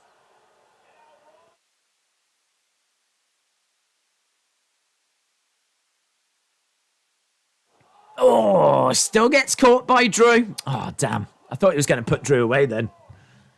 Drew stands tall. Sammy is down. Roman is down.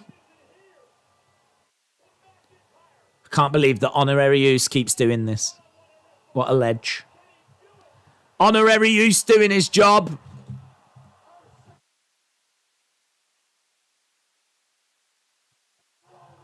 Sammy takes the bullet.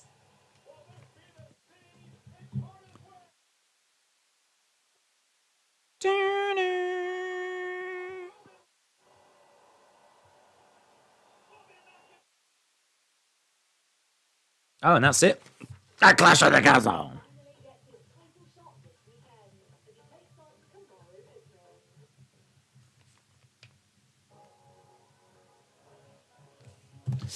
The show is finished. It was all a little bit sloppy.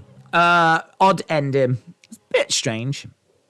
Kind of felt like a flipping go-home show ending, didn't it?